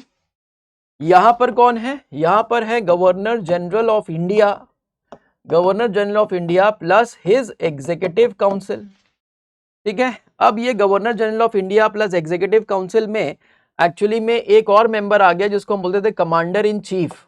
ओके, कमांडर इन चीफ जो भी एग्जीक्यूटिव काउंसिल का पार्ट होगा, लेकिन वो मिलिट्री का जब अफेयर होगा ना डिस्कस, तभी वो मीटिंग में आएगा, ठीक। तो अभी कितने मेंबर हो गए? जो एग्जीक्यूटिव काउंसिल है सेंट्रल गवर्नमेंट का, उसमें कितने मेंबर हो गए? Governor general plus 1 commander in chief plus 4 more members. Executive council में जो है यहाँ पर एग्जीक्यूटिव काउंसिल में 4 और मेंबर थे, ठीक है। तो ये 1 + 1 + 4 हो गया। और जो एक लॉ मेंबर पहले हमने ऐड किया था, अब एक की जगह हम 6 और ऐड कर रहे हैं, दैट मींस +6, यानी 6 additional members were there in the legislative council of the governor general. तो यहां पर ये जो बॉडी है ये क्या बन गई? अब ये आ गई लेजिस्लेटिव काउंसिल, आ गई पूरे शेप में, जिसमें कि पहले सिर्फ एक मेंबर था, अब एक की जगह कितने हो गए? 6 हो गए। तो लेजिस्लेटिव काउंसिल में कितने मेंबर हो जाएंगे? 1 + 1 + 4 + 6, क्योंकि executive council is also part of legislative council. ये पार्लियामेंट्री सिस्टम है ना, ये political executive will always be part of the legislature, so executive council is part of the legislative council. तो एग्जीक्यूटिव काउंसिल में 1 + 1 + 4 और लेजिस्लेटिव काउंसिल में 1 + 1 + 4 of executive council plus ये तो एग्जीक्यूटिव काउंसिल के आ गए प्लस 6 मोर मेंबर्स, 6 एडिशनल मेंबर्स, ठीक है। तो यहां पर लेजिस्लेटिव काउंसिल एग्जीक्यूटिव काउंसिल दोनों हो गई। बंगाल में अलग से गवर्नमेंट एस्टैब्लिश हो गई, उनका गवर्नर अलग अपॉइंट हो गया और उनकी भी एग्जीक्यूटिव काउंसिल होगी। और अब क्या हुआ? और 3 प्रोविंस आ चुके हैं, एक और प्रोविंस ऐड हो चुका है अब तक। अब और कौन सा प्रोविंस आ गया है? Now you have Agra also establish as a province. तो यहां पर क्या होंगे? Governor of Agra plus his executive council, यहां पर governor plus executive council in Bombay, और यहां पर governor plus executive council in Madras, और यहां पर governor plus executive council in Bengal. तो 4 प्रोविंस हो गए और चारों प्रोविंस में गवर्नर है और उनकी एग्जीक्यूटिव काउंसिल है।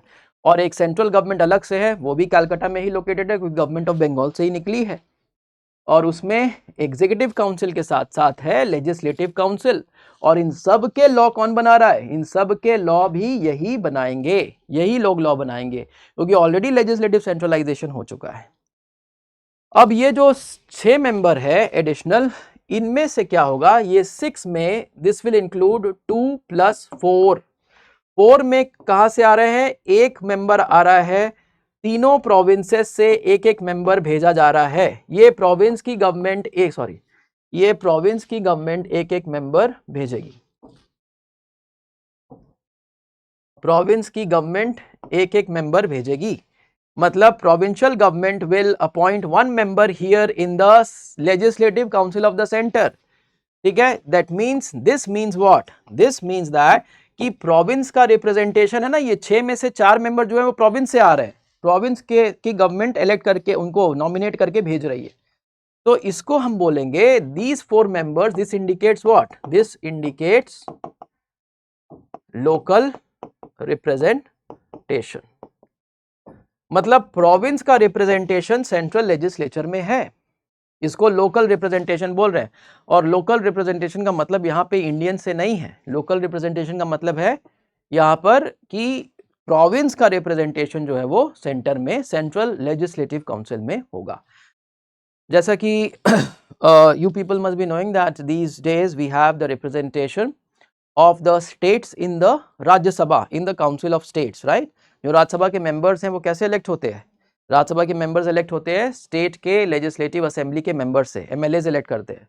तो इसका मतलब स्टेट्स का रिप्रेजेंटेशन है राज्यसभा में। उसी तरह का रिप्रेजेंटेशन जो प्रोविंस का रिप्रेजेंटेशन था सेंट्रल लेजिस्लेचर में उस टाइम पर भी था, ये 4 मेंबर्स में से। ठीक है, तो ये 4 मेंबर्स तो आ गए प्रोविंस से, और ये जो 2 मेंबर्स थे ये थे सुप्रीम कोर्ट के जजेस। ओके, 2 मेंबर, क्योंकि लीगल एक्सपर्ट चाहिए ना, लॉ बनाने का काम कर रहे हो आप, तो 2 जो सुप्रीम कोर्ट के जज यहाँ पर अपॉइंट हुए।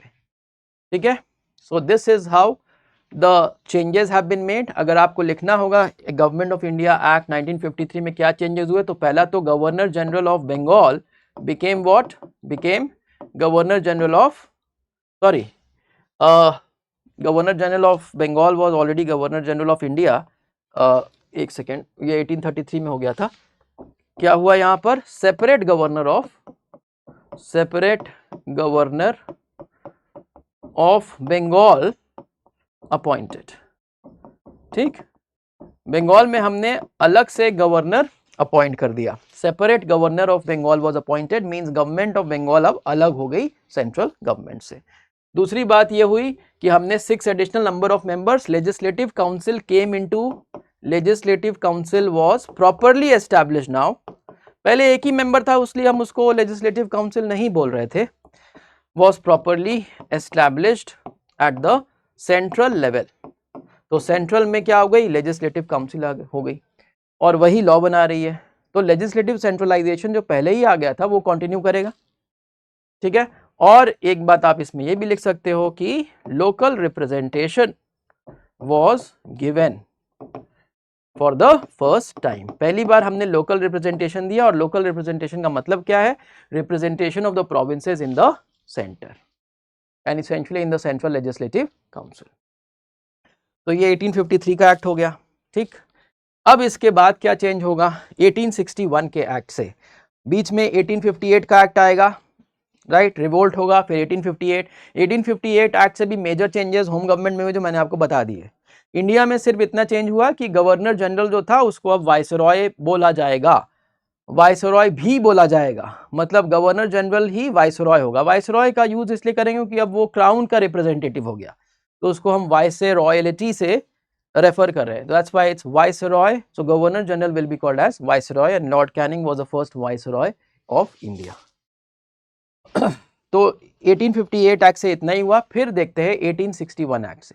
1861 एक्ट में ब्रिटेन को ये रियलाइज हो गया था कि इंडियंस को रिप्रेजेंटेशन नहीं मिल रहा है, ये सब जो बॉडीज है ना गवर्नमेंट की, इसमें रिप्रेजेंटेशन नहीं मिल रहा है, तो इसलिए जो है क्या करना होगा? इनको रिप्रेजेंटेशन देना होगा इंडियंस को, क्योंकि ये एक रीजन था रिवोल्ट का, क्योंकि इंडियंस को गवर्नमेंट में रिप्रेजेंटेशन नहीं मिला। अब इसके पहले 2 बातें आप और देख लो। 1833 जहां पर आपने एक्ट लिखा है उसी में 1833 में ही आप एक और पॉइंट ऐड कर सकते हो। हालांकि मेरा डिस्कशन जो ज़्यादा फोकस है वो लेजिस्लेटिव और एग्जीक्यूटिव काउंसिल पे है, लेकिन 1833 एक्ट से Indians were included in lower civil services जो था, जिसको हम बोलते थे नॉन कोवेनेंटेड सिविल सर्विसेज, उसमें इंडियंस को रिप्रेजेंटेशन मिल गया। कौन से सर्विस बोलते थे इसको? Non covenanted civil services were the lower civil services. Lord Cornwallis ने 1793 में सिविल सर्विसेज को दो पार्ट में क्लासिफाई कर दिया था। हायर को उन्होंने बोला कोवेनेंटेड मतलब कि जिसमें आप एक अग्रीमेंट या कोवेनेंट साइन करते हो गवर्नमेंट के साथ में, ताकि आपकी टर्म्स और कंडीशंस क्लियर रहे। और नॉन कोवेनेंटेड में आप कोई कॉन्ट्रैक्ट साइन नहीं करते हो, ठीक है, तो उसमें टर्म्स और कंडीशन क्लियर नहीं होती है। तो लोअर सर्विसेज को क्या बोला जाता था? Non covenanted civil services. इसमें इंडियंस का रिप्रेजेंटेशन आ गया था।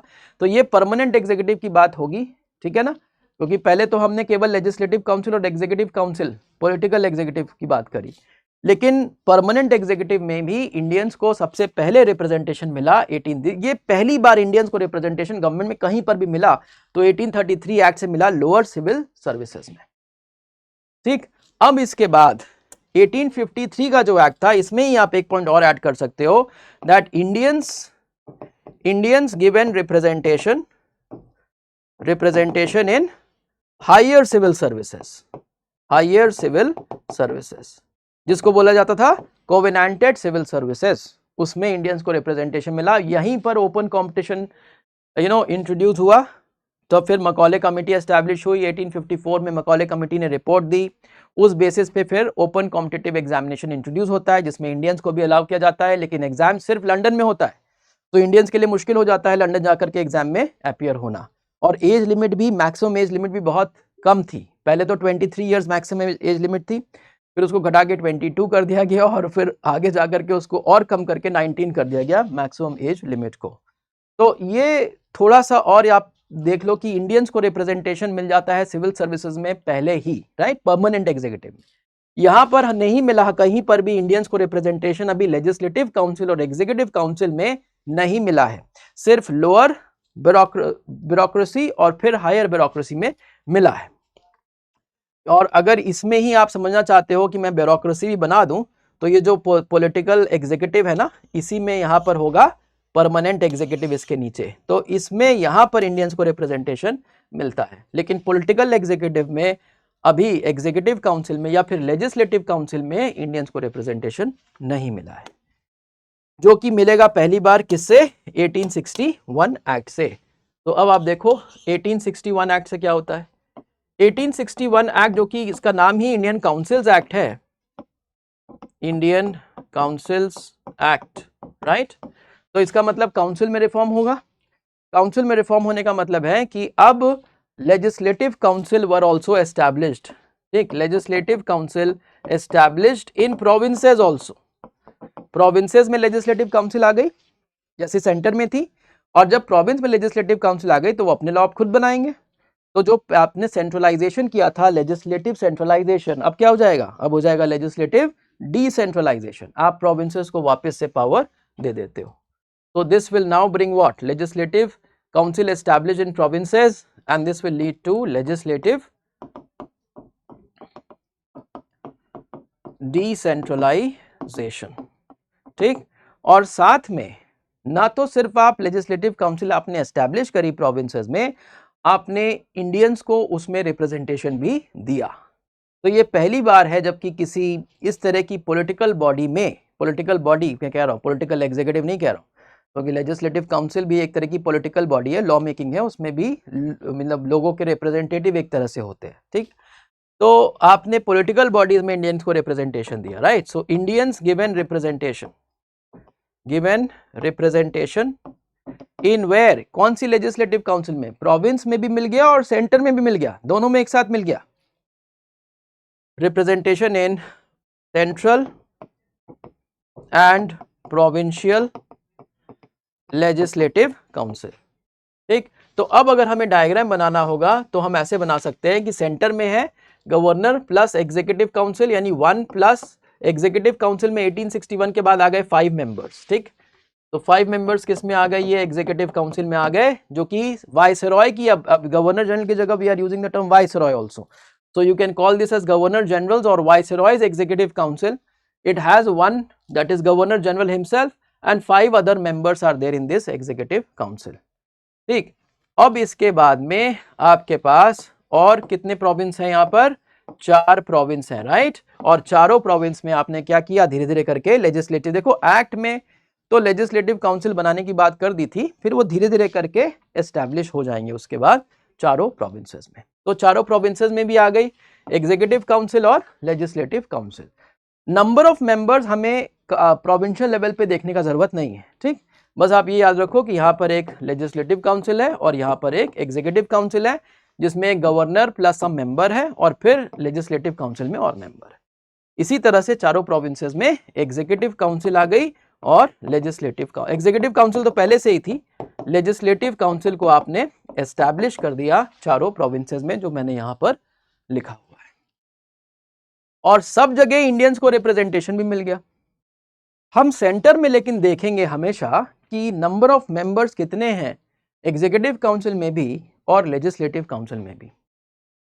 तो इसके पहले के एक्ट में 1853 में कितने मेंबर्स थे, आपने इधर यहां पर लिखा कि यहाँ पर +6 मेंबर्स थे, राइट। अब ये फिर बढ़ जाएंगे और इसमें हो गए +6 to 12 मेंबर्स। +6 to 12 का मतलब हो गया कि ये लॉ कह रहा है कि एडिशनल मेंबर्स कितने हो गए, एडिशनल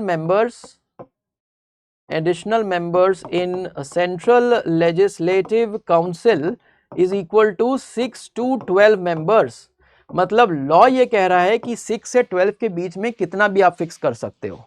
अब ये गवर्नर जनरल के ऊपर होगा with consultation, so he will decide कि कितना फिक्स करना है number.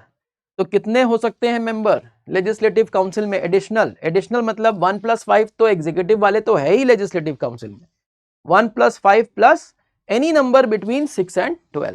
So it could be 1 + 5 + 8, it could be 1 + 5 + 10, it could be 1 + 5 + 7. So any number between 6 and 12. ठीक, तो ये हो गया। अब 1861 एक्ट में क्या हुआ कि इंडियंस को यहां पर रिप्रेजेंटेशन मिला, तो इन 6 to 12 जो भी नंबर आप डिसाइड करोगे, इसमें से 3 Indians were nominated, 3 Indians will be nominated. 3 Indians को सेंट्रल लेजिस्लेटिव काउंसिल में नॉमिनेट किया गया और कुछ इंडियंस को यहां पर भी नॉमिनेट किया गया। Indians were given representation here also, isn't it, Indians given representation, क्योंकि हमने लिखा हुआ है Indians were given representation in central also and in provincial also. Province का नंबर हमें देखने का जरूरत नहीं है, नंबर हम सिर्फ सेंटर का देखेंगे और यहाँ पे 3 इंडियंस को नॉमिनेट किया गया। तो ये सारी बातें हुई 1861 से। और 1861 के एक्ट से एक बात और होती है, और वो ये है कि viceroys executive council transformed into what? It was transformed into portfolio system.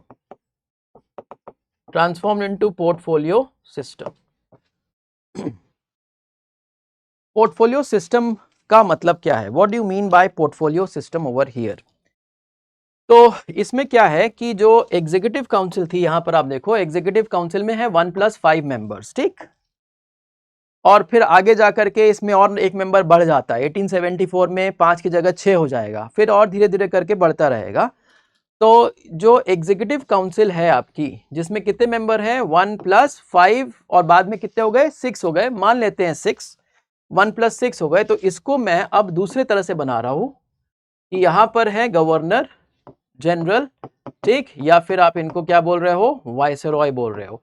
और ये क्या है, ये है इनकी एग्जीक्यूटिव काउंसिल। और एग्जीक्यूटिव काउंसिल ही तो मेन गवर्नमेंट है ना, सारे इंपॉर्टेंट डिसीजन तो एग्जीक्यूटिव काउंसिल ही ले रही है। लेजिस्लेटिव काउंसिल तो सिर्फ लॉ बनाने के लिए है, लेकिन रूटीन इंपॉर्टेंट सारे डिसीजन जो है वो एग्जीक्यूटिव काउंसिल ही लेगी।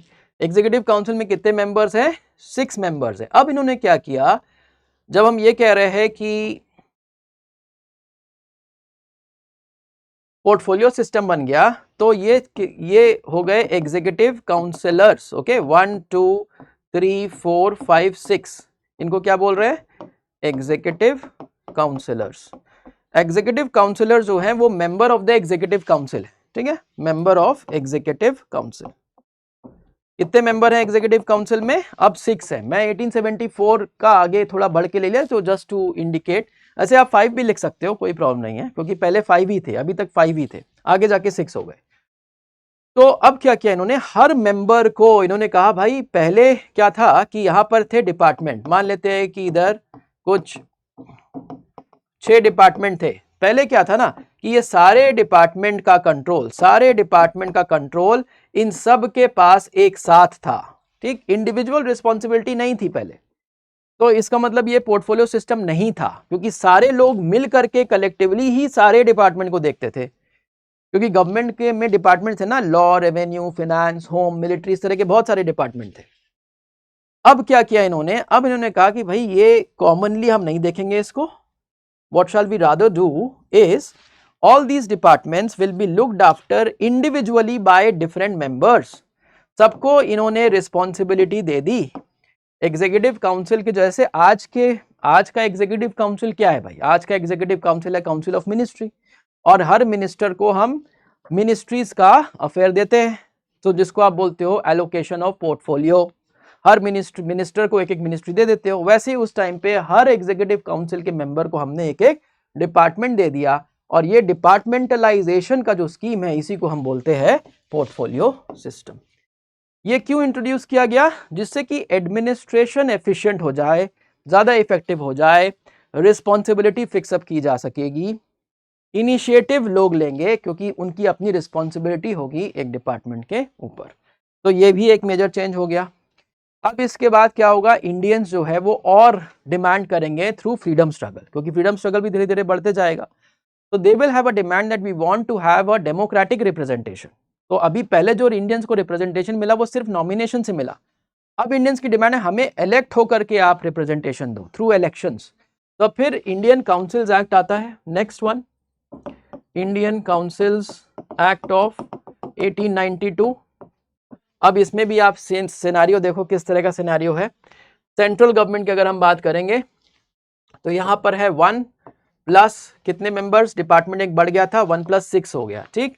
और जो लेजिस्लेटिव काउंसिल है उसमें अब हो गए एडिशनल 10 to 16, जो पहले 6 to 12 था, अब कितना हो गया 10 to 16 एडिशनल मेंबर्स हो गए। ये हो गया वाइसरॉय या गवर्नर जनरल के लेजिस्लेटिव काउंसिल में। और इनमें से 5 मेंबर्स आउट ऑफ जो भी आप फिक्स करोगे, मान लो आपने फिक्स किया 13, क्योंकि 10 से 16 के बीच में कुछ भी आप फिक्स कर सकते हो।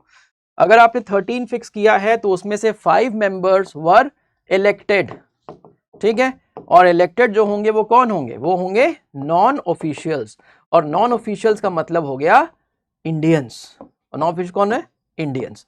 तो इसमें 5 इलेक्टेड इंडियंस होंगे, फिर कुछ नॉमिनेटेड इंडियंस भी होंगे।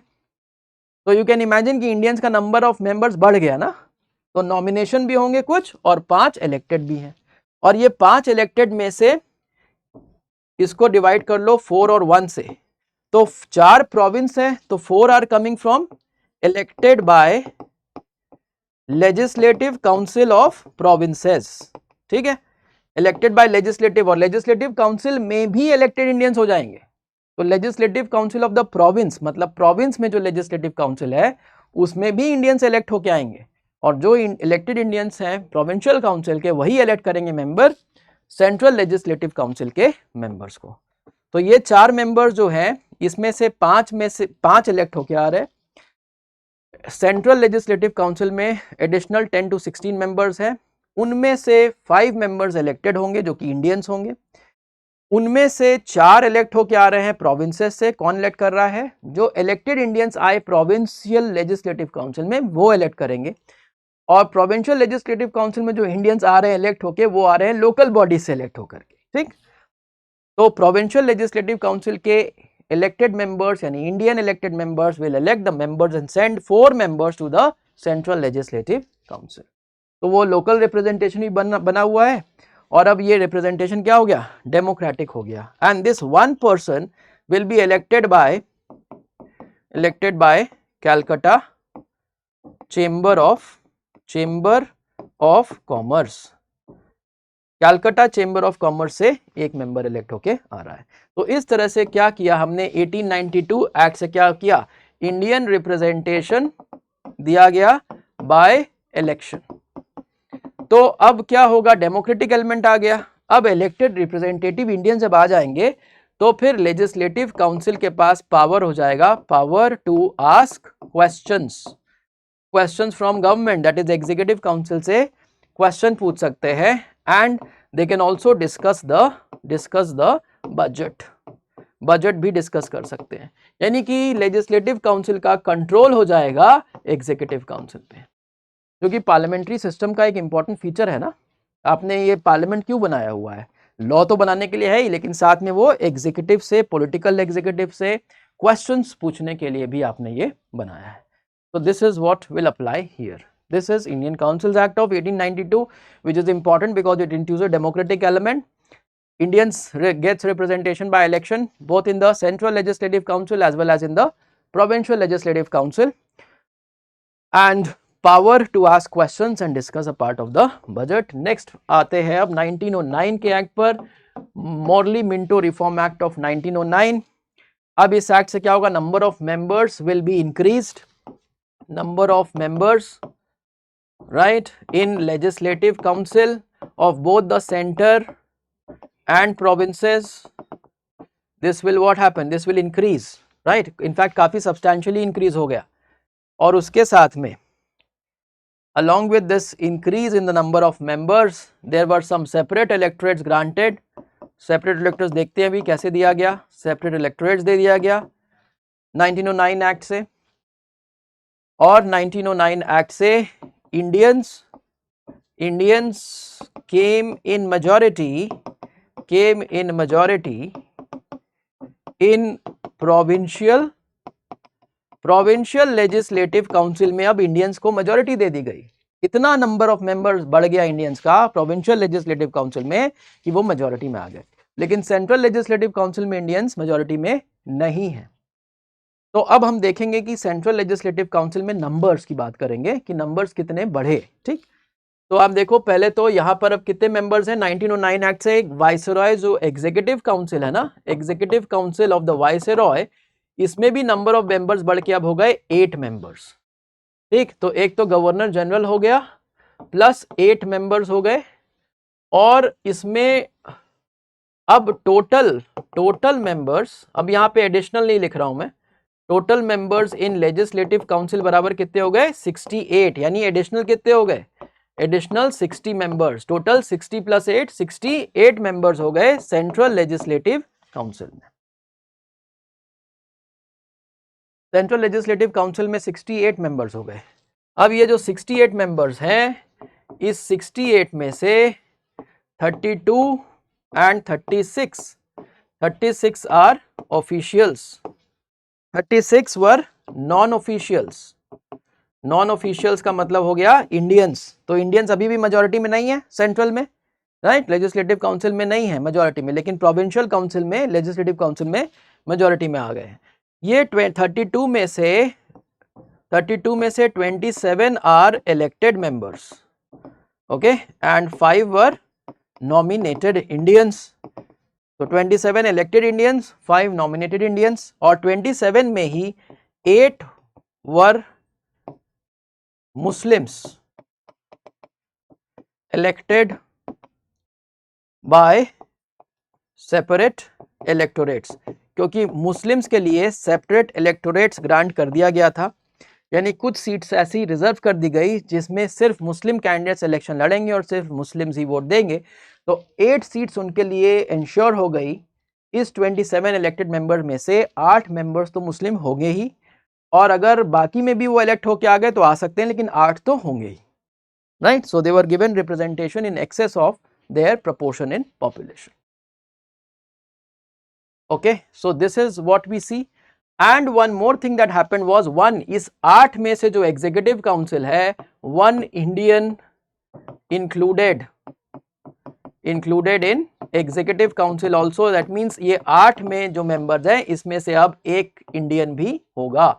तो अब एग्जीक्यूटिव, सेंट्रल एग्जीक्यूटिव काउंसिल में भी viceroys executive council also will have 1 Indian member. इस तरह से एग्जीक्यूटिव काउंसिल में भी इंडियंस का रिप्रेजेंटेशन, और प्रोविंस में पहले ही इंडियंस को अलग अलग टाइम पे एग्जीक्यूटिव काउंसिल में रिप्रेजेंटेशन मिल चुका है. What is important to be seen is at the central level. ठीक है. सो 1909 का एक्ट का इंपॉर्टेंस ये रहा, एक इंडियन को रिप्रेजेंटेशन मिल गया. और एक बात है कि आपको याद है, मैंने पहले ही बता दी थी कि काउंसिल ऑफ इंडिया जो ब्रिटेन में एस्टैब्लिश थी, एडिशनल सेक्रेटरी ऑफ स्टेट को एडवाइस करने के लिए, उसमें 15 मेंबर्स थे, उसमें 2 इंडियंस इंट्रोड्यूस हुए थे 1909 एक्ट से. मैं पहले ही लिख चुका हूँ, सैयद हुसैन बिलग्रामी एंड केजी गुप्ता. अब आते हैं 1919 एक्ट पे. 1919 एक्ट से क्या क्या हुआ, तो मेजर चेंजेस जो हुए, सबसे पहली बात तो ये हुई कि जो सेंट्रल लेजिस्लेचर था, सेंट्रल लेजिस्लेचर जो था वो हो गया बाई कैमरल. ठीक, बाई कैमरल मतलब 2 हाउस हो गए. जो अपर हाउस था वो हो गया काउंसिल ऑफ स्टेट, और जो लोअर हाउस था उसको हम बोलेंगे central legislative assembly. Central legislative assembly और काउंसिल ऑफ स्टेट 2 हाउसेज हो गए. जैसे आज की पार्लियामेंट में 2 हाउस है, वैसे central legislature will have 2 houses by 1919. ठीक, दूसरी बात, 2 हाउसेज के साथ साथ इसमें one more the important change that will happen, and that is diarchy was introduced. Diarchy in the provinces. Provinces में diarchy introduce कर दी गई, और साथ में legislative distribution of power. Legislative power था, उसका प्रॉपर डिस्ट्रीब्यूशन. पहले प्रॉपर लॉ में मेंशन नहीं था, पहले गवर्नमेंट के ऑर्डर से ही हो जाता था. तो हमने जैसे आज के आपके 3 लिस्ट है ना, यूनियन और स्टेट और कॉन्करेंट लिस्ट, वैसे पहली बार डिवीजन किया गया आइटम्स का लॉ के अंदर में ही. तो यहां पर आ गई एक सेंटर की लिस्ट, राइट, सेंट्रल, और दूसरी आ गई प्रोविंशियल लिस्ट. 2 लिस्ट आ गई, एक सेंटर के सब्जेक्ट आइटम की और एक प्रोविंस के आइटम की. और इसके साथ में number of members will be increased, additional members, right, increased number of members in legislative council. Legislative council के मेंबर्स बढ़ गए, प्रोविंस में भी और centre and province both. And Indians का रिप्रेजेंटेशन भी बढ़ेगा. तो पहले आपको याद है प्रोविंशियल लेजिस्लेटिव काउंसिल में इंडियंस मेजॉरिटी में थे, अब Indians came in majority in central legislature also. कैसे इंडियंस मेजॉरिटी में सेंट्रल लेजिस्लेचर में आए, इसका देखो नंबर्स. 2 हाउसेस है, राइट, एक है काउंसिल ऑफ स्टेट और दूसरा है central legislative assembly, right. These are the 2 houses of central legislative council. Central legislative council में 2 हाउस है, काउंसिल ऑफ स्टेट और central legislative assembly. Council of state में टोटल नंबर ऑफ मेंबर्स होंगे 60 में 34 and 26, that means 34 were elected members and elected are all Indians. तो Indians 34 भी है, फिर इसमें कुछ 1 2 3 नॉमिनेटेड भी हो सकते हैं. तो इंडियंस मेजॉरिटी में आ गए ना काउंसिल ऑफ स्टेट में. इसी तरह से सेंट्रल लेजिस्लेटिव असेंबली में टोटल मेंबर्स थे 144, 103 and 41. 103 वर इलेक्टेड मेंबर्स, और ये सब होंगे इंडियंस, और ये सारे नॉमिनेटेड हो गए, जिसमें ब्रिटिश, कुछ इंडियंस और बाकी ब्रिटिश. तो Indians came in majority in both the houses of the central legislature. तो ये क्लियर हो गया गवर्नमेंट ऑफ इंडिया एक्ट से कि इंडियंस का नंबर रिप्रेजेंटेशन बढ़ गया, इंडियंस मेजॉरिटी में आ गए सेंट्रल लेजिस्लेचर में भी. ओवरऑल नंबर ऑफ मेंबर्स भी देखो बढ़ गए, और अब 2 हाउसेज हो गए. प्रोविंशियल काउंसिल यूनिकैमरल है, central legislative council by cameral हो गया. और अब देखते हैं कि ये डायरकी का क्या मतलब होता है. डायरकी का मतलब होता है डायरकी इन प्रोविंस. डायरकी कहां पे आ गया, इन प्रोविंसेस में आ गया. प्रोविंस में डायरकी आ गया. तो डायरकी का मतलब क्या है कि जो dual rule, right, dual rule कहां पे आ रहा है, प्रोविंस में आ रहा है. ड्यूअल रूल का मतलब है कि half the rule is transferred to Indians, मतलब इंडियंस को आधा रूल या पावर आपने ट्रांसफर कर दिया प्रोविंसेस में। तो प्रोविंस की जो गवर्नमेंट है, मेनली गवर्नमेंट कौन है, मैंने आपको बताया ना कि मेनली तो गवर्नमेंट एग्जीक्यूटिव काउंसिल होता है, कि सारा पावर तो उसके पास। लेजिस्लेटिव काउंसिल तो सिर्फ लॉ बनाने के लिए है। तो मान लेते हैं कि प्रोविंशियल लेजिस्लेटिव काउंसिल में यहां पर है, लेट्स से 6 मेंबर्स है, ठीक। प्रोविंशियल लेजिस्लेटिव, ये सॉरी एग्जीक्यूटिव काउंसिल में एग्जीक्यूटिव काउंसिल ऑफ प्रोविंस है, और प्रोविंस की एग्जीक्यूटिव काउंसिल में कितने मेंबर्स है, 6 मेंबर है। तो अब क्या होगा, पहले तो सारे ब्रिटिश थे तो सारे एग्जीक्यूटिव काउंसिलर बोलते थे, लेकिन अब इन्होंने क्या कहा, इन्होंने कहा कि अब सारे ब्रिटिश नहीं होंगे, यानी एग्जीक्यूटिव काउंसिल में half of them were Indians.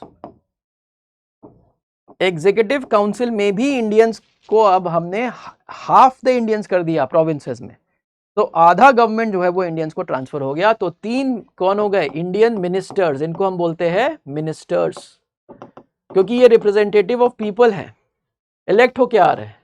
और ये कौन है, एग्जीक्यूटिव काउंसिलर्स और ऑल ब्रिटिश एग्जीक्यूटिव काउंसिलर, ये सारे ऑफिशियल हैं, ठीक। तो अब क्या किया हमने, जो इंपॉर्टेंट डिपार्टमेंट्स थे, डिपार्टमेंट D1 D2 D3, जो ज्यादा इंपॉर्टेंट थे, इनको हमने कर दिया रिजर्व फॉर ब्रिटिश, और जो कम इंपॉर्टेंट थे, department let's say 4, 5 and 6, these were transferred to Indians, ठीक। ये डिपार्टमेंट्स ट्रांसफर्ड हो गए, या फिर इसको आप सब्जेक्ट्स ही बोलते हो, तो रिजर्व सब्जेक्ट्स हो गए, और ये हो गए ट्रांसफर्ड सब्जेक्ट्स, इसको हम डायरकी बोलते हैं। तो आधा रूल प्रोविंस में क्या ट्रांसफर हो गया, जो कम इंपॉर्टेंट डिपार्टमेंट्स थे वो सब इंडियंस को दे दिए गए, अब वही उसको मैनेज करेंगे, गवर्न करेंगे। This is what is dyarchy at the provinces.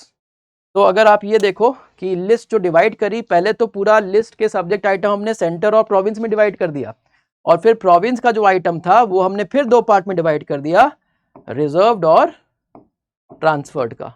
इसको कंफ्यूज मत होना, people get confused about center and state और province in terms of reserved and transferred। ये reserved और transferred दोनों ही provincial list के आइटम हैं, province के आइटम ही कुछ रिजर्व हो गए और कुछ ट्रांसफर्ड हो गए, ठीक। तो ये हो गया 1919 का एक्ट, और उसके बाद आता है government of India act of 1935। Government of India act 1935, इसके थ्रू क्या हो रहा है, जैसे प्रोविंस में पहले डायरकी थी, अब आ गई डायरकी एट सेंटर। तो जो एक्सप्लेनेशन मैंने प्रोविंस के लिए लिया, तो आधे डिपार्टमेंट ऑफ सेंटर में भी इंडियंस को ट्रांसफर हो गए। इनफैक्ट धीरे धीरे करके गवर्नमेंट ऑफ इंडिया 1935 के बाद आप देखोगे कि एग्जीक्यूटिव काउंसिल जो वाइसरॉय की थी, उसमें इंडियंस काफी ज्यादा बढ़ गए। तो आधा का आधा जो अफेयर था मोरलेस, वो इंडियंस को ट्रांसफर 35 में ही हो गया।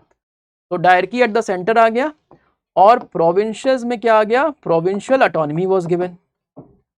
प्रोविंशियल ऑटोनॉमी का मतलब ये हो गया कि अब प्रोविंस में किसकी गवर्नमेंट आ गई, पूरा रूल ही ट्रांसफर हो गया। So power transferred to Indians, ठीक। इंडियंस को पावर ट्रांसफर हो गया, और इसके साथ में अब 3 लिस्ट सिस्टम आ गया, जो सेंटर, प्रोविंस और कॉन्करेंट का, जो अभी हमारे कॉन्स्टिट्यूशन में है, वो गवर्नमेंट ऑफ इंडिया एक्ट 1935 के स्कीम से आ रहा है। तो हमने सेंटर, प्रोविंस के साथ साथ एक कॉन्करेंट लिस्ट भी बना दिया, जिसपे दोनों लॉ बना सकते हैं, ठीक। और इसके साथ में हमने एस्टैब्लिश कर दिया ऑल इंडिया फेडरेशन।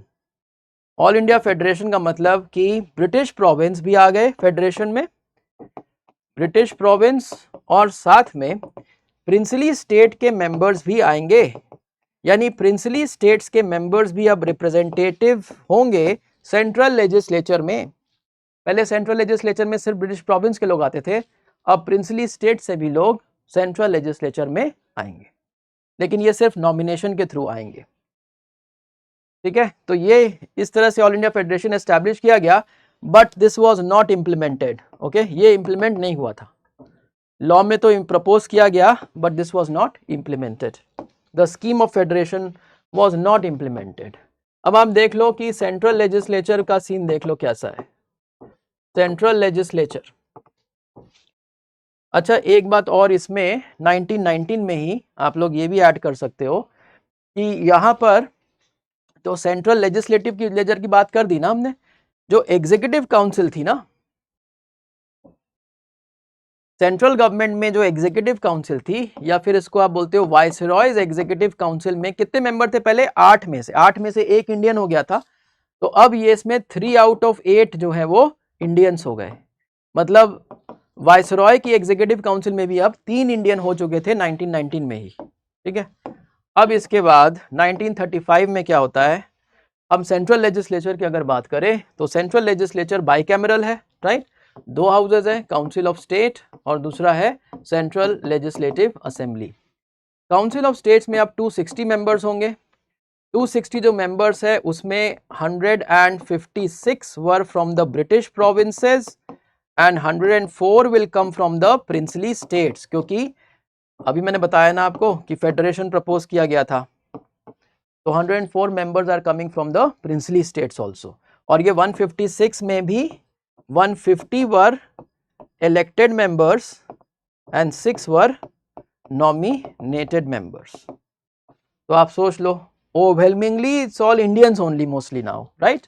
और यहां पर कितने मेंबर्स होंगे? इसमें होंगे मेंबर 375। 375 में से 250 आ रहे हैं ब्रिटिश प्रोविंस से और 125 आ रहे हैं प्रिंसली स्टेट से। प्रिंसली स्टेट के सारे मेंबर्स नॉमिनेटेड होंगे, यहां भी नॉमिनेटेड। हालांकि ये इंप्लीमेंट नहीं हुआ था, आपको पता है कि प्रिंसली स्टेट्स के रिप्रेजेंटेशन वाला जो था सिस्टम फेडरेशन, वो इंप्लीमेंट नहीं हुआ, लेकिन ओवरऑल स्कीम यही था। और 250 में से सारे के सारे इलेक्टेड हैं। ठीक, यहाँ पे इलेक्टेड नॉमिनेटेड दोनों हैं, ब्रिटिश प्रोविंस में यहाँ पे सारे इलेक्टेड हैं। तो यही स्कीम थी, and this is all about what was established through all these acts. I hope this has brought clarity to you with respect to the evolution of the government in India, especially the legislative council and the executive council at the center and at the state level, and also कि कैसे centralisation और decentralisation हो रहा है, या division of power between province and centre हो रहा है, या फिर कैसे रूल ट्रांसफर हो रहा है और किस तरह से डायरकी पहले प्रोविंस में आ रही है और फिर सेंटर में आ रही है। तो 1909 में डायरकी प्रोविंस में आई, सॉरी 1919 में प्रोविंस में आई, और 1935 में dyarchy was added, brought in the center, means half the rule was transferred to the Indians. Okay, so this is all about the acts of the British Parliament. Now let's quickly discuss about the Constituent Assembly. Constituent Assembly में का पहली बार 1934 में M.N. Roy ने इसको सबसे पहली बार इसको India के लिए प्रपोज किया था। 1935 के बाद से इंडियन नेशनल कांग्रेस ने भी इसकी डिमांड कर दी। 1936 में लखनऊ सेशन हुआ इंडियन नेशनल कांग्रेस का, जब फॉर्मल डिमांड कर दी इन्होंने कॉन्स्टिट्यूएंट असेंबली की। और उसके बाद 1940 में ऑगस्ट ऑफर आया। ऑगस्ट ऑफर में ब्रिटिश ने इसको एक्सेप्ट किया, डिमांड को पहली बार ऑगस्ट ऑफर में एक्सेप्ट किया। फिर 1942 के क्रिप्स मिशन में एक प्रपोजल भेजा गया, ठीक, जिसमें कॉन्स्टिट्यूएंट असेंबली के एस्टैब्लिशमेंट की बात थी, लेकिन एक ही कॉन्स्टिट्यूएंट असेंबली बनाने की बात थी, क्योंकि demand for Pakistan had already started. तो मुस्लिम लीग ने एक्सेप्ट नहीं किया इसको, क्योंकि इसमें एक ही कॉन्स्टिट्यूएंट असेंबली की बात थी, यूनाइटेड इंडिया की, रिजेक्ट कर दिया। लेकिन बाद में फिर 1946 में आया कैबिनेट मिशन। कैबिनेट मिशन ने फिर से कॉन्स्टिट्यूएंट असेंबली के प्रपोजल की बात करी और फिर से एक ही कॉन्स्टिट्यूएंट असेंबली की बात करी, लेकिन कैबिनेट मिशन प्लान में जो पूरा सिस्टम था उसमें मुस्लिम मेजॉरिटी एरियाज के लिए अलग से ग्रुपिंग करी गई थी, और उनको ये मतलब ग्रुप्स को अलग अलग ये रिलैक्सेशन दिया गया था कि वो छोड़ के उसको जा सकते हैं, मतलब पूरे यूनियन में से अलग हो सकते हैं। तो यहाँ पर उनको एक सीट दिखा पार्टीशन का, तो उन्होंने कैबिनेट मिशन प्लान को एक्सेप्ट कर लिया और इंडिया के लिए यूनाइटेड, पूरे इंडिया के लिए एक ही कॉन्स्टिट्यूएंट असेंबली एस्टैब्लिश होने की बात हुई, to start with the process of constituent assembly. तो कॉन्स्टिट्यूएंट असेंबली बनता है कैबिनेट मिशन के प्रपोजल के अकॉर्डिंग, राइट? कैबिनेट मिशन के प्रपोजल के अकॉर्डिंग बनता है। तो उसमें क्या प्रपोजल था कैबिनेट मिशन में? कॉन्स्टिट्यूएंट असेंबली में टोटल नंबर ऑफ मेंबर्स होने थे 389। 389 में से 296 मेंबर्स आएंगे ब्रिटिश प्रोविंसेस से और 93 मेंबर्स आएंगे प्रिंसली स्टेट से। ये जो सीट्स एलोकेट की गई ये पॉपुलेशन के प्रपोर्शन में करी गई। 1 मिलियन के पॉपुलेशन पर एक सीट एलोकेट करी गई। तो ओवरऑल इंडिया का अगर आप पाकिस्तान बांग्लादेश का जो एरिया है वो और आज का इंडिया का एरिया सब मिला दोगे तो it was around this much, 38.9 crore, around this much of population would be there, जिसके हिसाब से नंबर ऑफ सीट्स ये फिक्स हुए। और 296 जो ब्रिटिश प्रोविंसेस से आ रहे हैं उसमें भी दो तरह के प्रोविंस थे। 292 वर द गवर्नर्स प्रोविंसेस, और जैसे आज का यूनियन टेरिटरी है ना, उस तरह का भी कुछ एरिया था जिसको वो बोलते थे चीफ कमिश्नर्स प्रोविंस। ठीक है, तो 4 मेंबर इन एरिया से इलेक्ट होकर आएंगे इसमें। तो ये स्कीम बनाई गई और इसी स्कीम के बेसिस पर कॉन्स्टिट्यूएंट असेंबली का इलेक्शन होता है। ठीक, अच्छा, ये जो मेंबर्स आएंगे ये सारे मेंबर्स होंगे elected members. Okay, elected members होंगे, elected by elected members from provincial legislative council through the system of proportional representation and single transferable vote। ठीक, proportional representation and single transferable vote, ये आगे जाकर के प्रेसिडेंट के election में we will discuss this very clearly कि क्या होता है, फिर आप इधर अप्लाई कर लेना। अभी इसमें हम डिटेल में नहीं जाएंगे इसके उसमें। लेकिन इन्होंने ये भी कहा कि मेंबर्स जो प्रोविंशियल काउंसिल के होंगे उनको 3 ग्रुप में बांटा जाएगा। प्रोविंशियल काउंसिल के मेंबर्स को 3 ग्रुप में बांट दिया गया जो भी इलेक्टेड मेंबर्स थे, एक जनरल, दूसरा मुस्लिम्स और तीसरा सिख्स, क्योंकि रिलीजन के बेसिस पर ही कहीं ना कहीं ये डिमांड ऑफ ऑटोनॉमी थी या सेपरेट स्टेट की डिमांड थी। तो इन्होंने कहा कि अलग अलग इस तरह से हमें डिवाइड करना पड़ेगा ताकि उनको आगे जाकर ये ऑटोनॉमी मिले कि वो इस पूरे सिस्टम को एक्सेप्ट कर रहे हैं कि नहीं कर रहे। तो जनरल्स प्रोविंशियल काउंसिल के इलेक्टेड मेंबर्स को किस में डिवाइड किया आपने? 3 ग्रुप में, जनरल, मुस्लिम्स और सिख्स में। General will vote only for general, Muslims for Muslims, and Sikhs will vote for Sikhs only. So in this case what will happen is that all 3 of them will get some representation in the constituent assembly। तीनों group का representation constituent assembly में हो जाएगा, right? Now let us look at, this was a system of election which was proposed, which was having proportional representation, single transferable vote।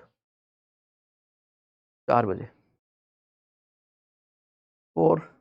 5 minute का रहेगा difference, 5 से 10 minute. Okay, so let us get back to see this कि constituent assembly में का establishment होने के बाद किस किस तरह से चीज़ें डिसाइड हुई। तो इलेक्शन क्लियर हो गया कि प्रोविंशियल लेजिस्लेटिव काउंसिल के मेंबर्स इलेक्ट करके भेज रहे हैं और वो 3 ग्रुप में अलग अलग भेज रहे हैं। तो तीनों का, जनरल का, मुस्लिम्स का और सिख्स का, तीनों का रिप्रेजेंटेशन होगा और प्रोसेस है proportional representation, single transferable vote का। अब कॉन्स्टिट्यूएंट असेंबली का हम एक क्रोनोलॉजी देख लो आप लोग, बस क्रोनोलॉजी से ही सब कुछ समझ में आ जाएगा। क्रोनोलॉजी किस तरह की है? सबसे पहले जो है कॉन्स्टिट्यूएंट असेंबली का जो फॉर्मूला आया वो कैबिनेट मिशन से आया, राइट? सो कैबिनेट मिशन प्लान आया, उसके बाद सबसे पहले जुलाई अगस्त में क्या होगा, 1946 में हमने इलेक्शंस करा दिए कॉन्स्टिट्यूएंट असेंबली के। ठीक है, जुलाई अगस्त में इलेक्शन होता है। नवंबर में 1946 में कॉन्स्टिट्यूएंट असेंबली वाज कॉन्स्टिट्यूटेड। ठीक, कॉन्स्टिट्यूट हो गई कॉन्स्टिट्यूएंट असेंबली, कॉन्स्टिट्यूट हो गई। तो अभी इसमें कितने मेंबर हैं टोटल? प्रिंसली स्टेट्स वाले भी हैं और पूरे इंडिया से आ रहे हैं, तो 389 मेंबर्स पूरे हैं अभी, ठीक है ना। Now this body will have first meeting 9 दिसंबर 1946 को। क्या हुआ इसमें? पहली फर्स्ट मीटिंग हुई, ठीक। और फर्स्ट मीटिंग में जो मेंबर्स थे उसमें से 211 पीपल पार्टिसिपेटेड, 211 पार्टिसिपेटेड। अब देखो ये जो इलेक्शन यहां पर हुए थे, इन इलेक्शंस में मेंबर्स जीते कैसे कैसे थे? इनमें से 208, 73 और 15, ठीक है, टोटल कितना हो गया? 296 मेंबर्स थे जो इलेक्ट होके आए ब्रिटिश प्रोविंस से। 208 कांग्रेस के थे, इंडियन नेशनल कांग्रेस, 73 मुस्लिम लीग के थे और 15 जो थे वो अदर्स थे। ठीक, 296 मेंबर्स इलेक्ट हुए थे। अब यहां पर कितने लोग आए? सिर्फ 211 पीपल पार्टिसिपेट। एक तो प्रिंसली स्टेट्स के मेंबर्स ने पार्टिसिपेट नहीं किया इनिशियली, क्योंकि अभी पार्टीशन वगैरह वो सब अनाउंस, माउंटबेटन प्लान नहीं अनाउंस हुआ ना, वो अनाउंस होने के बाद वो ज्वाइन करेंगे। तो प्रिंसली स्टेट्स के मेंबर्स नहीं आए और मुस्लिम लीग ने भी बॉयकॉट कर दिया, मुस्लिम लीग भी नहीं आया। मुस्लिम लीग का डिमांड अब पाकिस्तान वाला that has come to the forefront, so they are not ready to join the constituent assembly. तो ओनली 211 पीपल पार्टिसिपेट। 9 दिसंबर को पहला मीटिंग हुआ। फर्स्ट मीटिंग के बाद सच्चिदानंद सिन्हा जो कि सबसे ओल्डेस्ट मेंबर थे, उनको प्रेसिडेंट की तरह इलेक्ट किया गया एज एन इंटरिम प्रेसिडेंट, लेकिन बाद में फिर doctor Rajendra Prasad was elected as the president of constituent assembly. H C. Mukherjee and V T. Krishnamachari were appointed as the vice president of the assembly. अब इसके बाद क्या होगा, 13 दिसंबर 1946 को आया ऑब्जेक्टिव्स रेजोल्यूशन को इंट्रोड्यूस किया गया, right. Jawaharlal Nehru had introduce objectives resolution में पूरा एक ब्रॉड फ्रेमवर्क था कि कॉन्स्टिट्यूशन का ऑब्जेक्टिव, आइडियल्स और एस्पिरेशंस किस तरह के होंगे, क्या वैल्यूज हमें एस्टैब्लिश करनी है। 22 जनवरी 1947 को ऑब्जेक्टिव्स रेजोल्यूशन जो था वो पास हो गया। अब इस बेसिस पर कॉन्स्टिट्यूशन बनेगा। तो कमिटीज वर एस्टैब्लिश्ड, जिसमें कि 8 मेजर कमिटीज थी plus a number of minor committees थी। आपको मेजर कमिटीज का नाम याद होना चाहिए, सबके चेयरमैन याद होने चाहिए, और ड्राफ्टिंग कमेटी सबसे इंपॉर्टेंट कमेटी थी जिसके सारे मेंबर्स के नाम याद होने चाहिए। तो committees were established and these committees to prepare draft of provisions of respective areas. अलग अलग कमेटी को आपने अलग अलग एरिया का ड्राफ्ट तैयार करने को दिया, ठीक है। जैसे 8 जो कमेटी थी उसमें कौन कौन सी कमिटीज थी, एक तो यूनियन कॉन्स्टिट्यूशन का प्रोविजन था, दूसरा प्रोविंस का कॉन्स्टिट्यूशन का प्रोविजन था, ठीक है। प्रोविजन की बात कर रहे हैं, कॉन्स्टिट्यूशन तो एक ही होगा। उसमें प्रोविजन है यूनियन कॉन्स्टिट्यूशन का और प्रोविंस के कॉन्स्टिट्यूशन का प्रोविजन होगा। फिर उसके बाद यूनियंस पावर का एक कमेटी था। ये तीनों कमेटी नेहरू के अंडर में थी, सॉरी तीनों नहीं थी, wait, this was under Nehru, this was under Sardar Patel, this was also under Nehru, ठीक है। उसके बाद एक कमेटी थी, कमेटी ऑन स्टेट्स, जो कि स्टेट के साथ में, प्रिंसली स्टेट्स के साथ में नेगोशिएशन करने वाला है। ये कमेटी भी नेहरू के अंडर में थी, डोंट कंफ्यूज कि वो पटेल के अंडर में थी। Committee was under Nehru, though the home minister, as a home minister he was of course responsible for all the treaties and agreements and all that happened, तो उनका एफर्ट उधर लगा। उसके बाद एक एडवाइजरी कमेटी थी, एडवाइजरी कमेटी में ही थी फंडामेंटल राइट से रिलेटेड इशू पर कई सारी सब कमिटीज थी, प्लस स्पेशल प्रोविजन से रिलेटेड था, स्पेशल एरिया से रिलेटेड था, प्लस वीकर सेक्शन से रिलेटेड था। इन सब के ऊपर अलग अलग सब कमिटीज थी और वो एडवाइजरी कमेटी जो कि पटेल के अंडर में थी वो देख रहे थे। इसके अलावा ये हो गई आपकी ओवरऑल 5 कमिटीज। इन 5 के अलावा 3 more committees were there. Major committees में 3 और थी, जिसमें कि आपकी एक स्टीयरिंग कमेटी थी जो कि कोऑर्डिनेशन के लिए थी, और एक रूल्स एंड प्रोसीजर्स कमेटी थी, ठीक। ये दोनों थी डॉक्टर राजेंद्र प्रसाद के अंडर में, क्योंकि ये एडमिनिस्ट्रेशन से रिलेटेड हो गया ना कॉन्स्टिट्यूएंट असेंबली का, तो और वो प्रेसिडेंट थे। और last committee was and the most important was drafting committee which was under Ambedkar. तो ये 8 कमिटीज थी। अब इनमें से सारे कमिटीज अपने अपने एरिया का प्रपोजल बना करके किसको सबमिट करेंगे, सारे कमिटीज अपने अपने एरिया का प्रपोजल बना के ड्राफ्टिंग कमेटी को सबमिट करेंगे, और drafting committee prepared the overall draft, ठीक। सारा ड्राफ्टिंग कमेटी ही प्रिपेयर करेगी विद रिस्पेक्ट टू जो भी प्रोविजन सारी कमिटीज अपना अपना डिसाइड कर रही है, उसको लेकर के final draft be prepared by the drafting committee. Draft बन के तैयार हो गया फरवरी 1948 में, ड्राफ्ट वाज रेडी। पूरा इतना टाइम लग गया इसको। अब फरवरी 1948 के बाद नेक्स्ट स्टेप में क्या लिखेंगे, फ्रॉम फेब 1948 टू अक्टूबर 1948, इसको पूरा हमने पब्लिश कर दिया पब्लिक ओपिनियन के लिए, ठीक। तो it was basically circulated, the draft was circulated for public opinion. सारी political parties, leaders, in general people, सबसे आप इनपुट्स लोगे। ये पूरे 8 months का टाइम था जो इसमें गया for taking all this public opinion. On that basis the final draft was prepared, final draft prepared again by the drafting committee which was ready in October 1949 में ही, और फिर नवंबर 1949 में डॉक्टर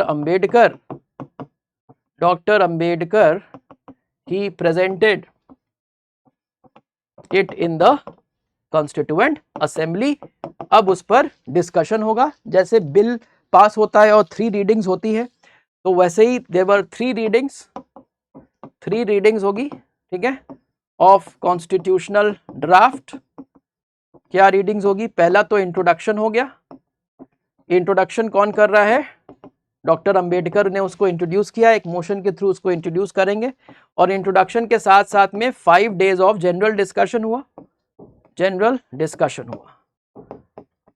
ठीक। ये तो पहला रीडिंग हो गया। दूसरा रीडिंग जो था वो था detailed clause wise discussion, detailed clause wise discussion, और डिस्कशन में उसमें कुछ अमेंडमेंट्स भी होंगे, इसमें लगेगा बहुत सारा टाइम, ठीक। तो detailed clause wise discussion it got over, you can imagine that it was from November 1949, ठीक, नवंबर 1949 से लेकर के और नवंबर 1940, मैंने इसमें फाइनल ड्राफ्ट प्रिपेयर्ड, एक सेकेंड, ये 48 हो गया ना, यहाँ पे मैंने ईयर गलत लिख दिया, इसको 48 कर लो। 1948 में ये प्रिपेयर हो गया, और 1948 नवंबर 1948 में doctor Ambedkar will present it in the constituent assembly, ठीक है, ये 48 है, ठीक है। तो नवंबर 48 में इन्होंने प्रिपेयर किया, नवंबर 48 से लेकर के और फिर अक्टूबर 1949 तक, नवंबर 1948 से अक्टूबर 1949 तक, this will be the period in which the detailed discussion will happen, okay, detailed discussion over clause wise discussion होगा, उसमें amendments होंगे, और जहां पर conflict होगी तो voting होनी चाहिए, लेकिन वोटिंग को वो लोग अवॉइड करेंगे, और वो डिसाइड करेंगे कि हाउस को जो है दिखना नहीं चाहिए कि डिवाइडेड है किसी इशू पे, तो वो इनफॉर्मल तरीके से कॉन्स्टिट्यूएंट असेंबली के बाहर ही नेगोशिएशन करके, डिस्कशन करके, दे विल ट्राई कि सारे मैटर्स रिजॉल्व हो जाए और वोटिंग ना करनी पड़े, ठीक है। सो ए अवॉइडेड वोटिंग, और फिर उसके बाद final motion of, that means passing of constitution, ये लास्ट रीडिंग होगी जिसमें कॉन्स्टिट्यूशन को पास कर दिया जाएगा। और ये कब हुआ? Passing enacting and adopting, it happened on 26 November 1949, okay, which we celebrate as Constitution Day. So this is how this all got over. अब इसमें, इस प्रोसेस में कॉन्स्टिट्यूशन 26 नवंबर 1949 को अडॉप्ट एनैक्ट भी हुआ, और लोगों ने उस पर, सारे मेंबर्स ने, मतलब जो भी मेंबर्स उस दिन प्रेजेंट थे उन्होंने उस पर सिग्नेचर कर दिए। कुछ पोर्शन जो इंपॉर्टेंट थे वो उसी दिन एनफोर्समेंट में आ गए, बाकी सारे प्रोविजन कॉन्स्टिट्यूशन के 26 जनवरी 1950 को अडॉप्शन में आए। अब इसके साथ में आप लोगों को ये भी पता होना चाहिए कि कॉन्स्टिट्यूएंट असेंबली में कुछ चेंजेस हुए इंडियन इंडिपेंडेंस एक्ट 1947 से। क्या 3 मेजर चेंजेस हुए कॉन्स्टिट्यूएंट असेंबली में इंडियन इंडिपेंडेंस एक्ट 1947 से? पहली बात तो ये कि कॉन्स्टिट्यूएंट असेंबली वो सॉवरेन बॉडी बन गया, क्योंकि ब्रिटिश रूल खत्म हो गया, ठीक। जो भी पावर था आपका, जो सेंट्रल लेजिस्लेचर था, राइट, वो it ceases to exist now, और वो लेजिस्लेटिव पावर भी किसके पास आ गया? कॉन्स्टिट्यूएंट असेंबली के पास आ गया। सो 1947, 15 अगस्त 1947 के बाद से constituent assembly will work in 2 capacity, it will work as a constituent assembly also, it will work as a legislature also, और वो अल्टरनेट डेज पे ये काम करते थे, एक दिन कॉन्स्टिट्यूएंट असेंबली की तरह, एक दिन लेजिस्लेचर की तरह। उसके साथ में वो सॉवरेन बॉडी भी बन गया, means it is the supreme body in India now to take all important decisions, even it can repeal the laws which were earlier made by the British. और तीसरा हुआ इम्पैक्ट कि जो नंबर ऑफ मेंबर्स थे वो कम हो गए, क्योंकि कॉन्स्टिट्यूएंट असेंबली अब पाकिस्तान में बन जाएगा। जो 389 members they got reduce to 299। तो 299 में 229 were from British provinces and 70 were from the princely states. So these were some of the changes that happened. और constituent assembly will continue to make the constitution, और जब constitution बन के पूरा enforce हो जाएगा तो 26 जनवरी 1950 से पूरा government of India act of 1935 will get repealed and replaced by the constitution of India. So this is that story, and finally let us look at the important, एक बार हम कॉन्स्टिट्यूशन अमेंडमेंट के बारे में बात करेंगे यहाँ पर कि कॉन्स्टिट्यूशन अमेंडमेंट जो है, आपको पता है कि इंडिया का जो कॉन्स्टिट्यूशन है वो ही पार्लियामेंट को क्रिएट करता है, ये बात आपको पता होनी चाहिए। तो कॉन्स्टिट्यूशनल सुप्रीमेसी है, लेकिन साथ में पार्लियामेंट के पास भी पावर है कॉन्स्टिट्यूशन को अमेंड करने का, तो कॉन्स्टिट्यूशन को पार्लियामेंट अमेंड भी कर सकती है। बनाया किसने था कॉन्स्टिट्यूशन? कॉन्स्टिट्यूएंट असेंबली ने, लेकिन पार्लियामेंट के पास कॉन्स्टिट्यूएंट पावर है। कॉन्स्टिट्यूएंट पावर का मतलब हो गया the power to amend the constitution. तो जो काम पहले कॉन्स्टिट्यूएंट असेंबली कर रही थी वो काम अब कुछ पार्लियामेंट के पास आ गया टू अमेंड दिस कॉन्स्टिट्यूशन। इसलिए इंडिया में क्या है, कॉन्स्टिट्यूशनल सुप्रीमेसी भी है, लेकिन कुछ पावर पार्लियामेंट के पास भी है इसको अमेंड करने की। तो there is a balance between supremacy of the constitution and parliament's power to change the constitution. So we say that there is a balance between parliamentary supremacy or sovereignty and the written constitution. जैसे Britain में क्या है, parliament sovereignty है, वहां पे parliament ही ऊपर है, constitution भी पार्लियामेंट ही ऑर्डिनरी लॉ से बना रहा है। लेकिन इंडिया के केस में constitution is above but still parliament has some power to amend it. तो हमने बैलेंस कर दिया है रिटन कॉन्स्टिट्यूशन को और पार्लियामेंट्री सॉवरेनिटी को। ये एक इंपॉर्टेंट फीचर है। जैसे कॉन्स्टिट्यूशन के फीचर्स आप लोगों को पता ही है, वो उसमें जाने की जरूरत तो नहीं है अभी, that we have a very lengthy constitution, written constitution, right. एक बहुत डाइवर्स सोसाइटी के लिए कॉन्स्टिट्यूशन बना है। कॉन्स्टिट्यूशन में पीपल सॉवरेनिटी है। नेचर ऑफ स्टेट क्या है, democratic, Republic, socialist, secular, that is the nature of state. एक बैलेंस है कॉन्स्टिट्यूशन में, आइडियोलॉजीज का बैलेंस है। फिर एक अच्छा स्कीम है सेपरेशन ऑफ पावर का और कॉन्स्टिट्यूशनलिज्म का। एक comprehensive set of fundamental rights दिए हुए हैं, लेकिन साथ में रीजनेबल रेस्ट्रिक्शन भी हैं, साथ में ऑब्लिगेशंस भी हैं, जैसे डीपीएसपी का भी काफ़ी कॉम्प्रिहेंसिव प्रोविजन है। उसके बाद क्वासी फेडरल स्टेट का एक प्रोविजन है, that is also a feature. Then we say feature is that balance between parliamentary sovereignty and written constitution. फिर balance between parliamentary supremacy and judicial review, judiciary और parliament के power को ही balance किया हमने, right. So these important provisions are there. Then there we have adult franchise, but communal representation नहीं होगा, special representation नहीं होगा, और it's a blend of flexibility and rigidity, that is also one of the important features of the constitution, right? So and then of course we have some provisions like fundamental duties. There are levels of the government have been increased because local government के भी हमने provision उधर introduce कर दिए है। So we can even say that constitution though is a quasi federal but it also has a scheme of decentralization within it. These are the important features of the constitution. अब constitution में जो amendments जो parliament के पास जो power है amend करने का, वो हमने एब्सोल्यूट पावर नहीं दिया, हमने पार्लियामेंट के पावर को भी लिमिट कर दिया है। लिमिट इसलिए कर दिया है क्योंकि बहुत आसानी से सारे अमेंडमेंट्स नहीं हो सकते। बहुत सारे अमेंडमेंट्स के लिए पार्लियामेंट को क्या चाहिए, स्पेशल पावर चाहिए to amend the constitution. So there are three types of amendments. What are the three types of amendments in the constitution? तो पहला तो है जो सिंपल मेजोरिटी से कर देता है। कुछ ऐसे कॉन्स्टिट्यूशन अमेंडमेंट हैं जो सिंपल मेजोरिटी से हो जाते हैं, जिसमें कौन कौन से हैं, जिसमें आएगा एक आर्टिकल 4, जिसमें कि कोई भी लॉ आर्टिकल 2 और 3 के लिए अगर बन रहा है और वो कॉन्स्टिट्यूशन में कुछ चेंजेस लेके आ रहा है स्टेट ऑर्गेनाइजेशन से related, so that will be passed by simple majority. Second one is related to Article 169, which is creation of legislative council in states. वो अमेंडमेंट भी कॉन्स्टिट्यूशन का सिंपल मेजॉरिटी से हो जाएगा। फिर आर्टिकल 239A, ये पुडुचेरी से रिलेटेड है। पुडुचेरी में अगर हमें लेजिस्लेटिव काउंसिल या फिर काउंसिल ऑफ मिनिस्ट्री को एस्टैब्लिश करना है तो वो भी चेंज सिंपल मेजॉरिटी से हो जाएगा, जो कि ऑलरेडी हो चुका है, इट हैज़ बीन एस्टैब्लिश्ड। और उसके बाद 5th and 6th schedule of the constitution can also be amended bye simple majority. तो ये सारे अमेंडमेंट सिंपल मेजॉरिटी से होते हैं।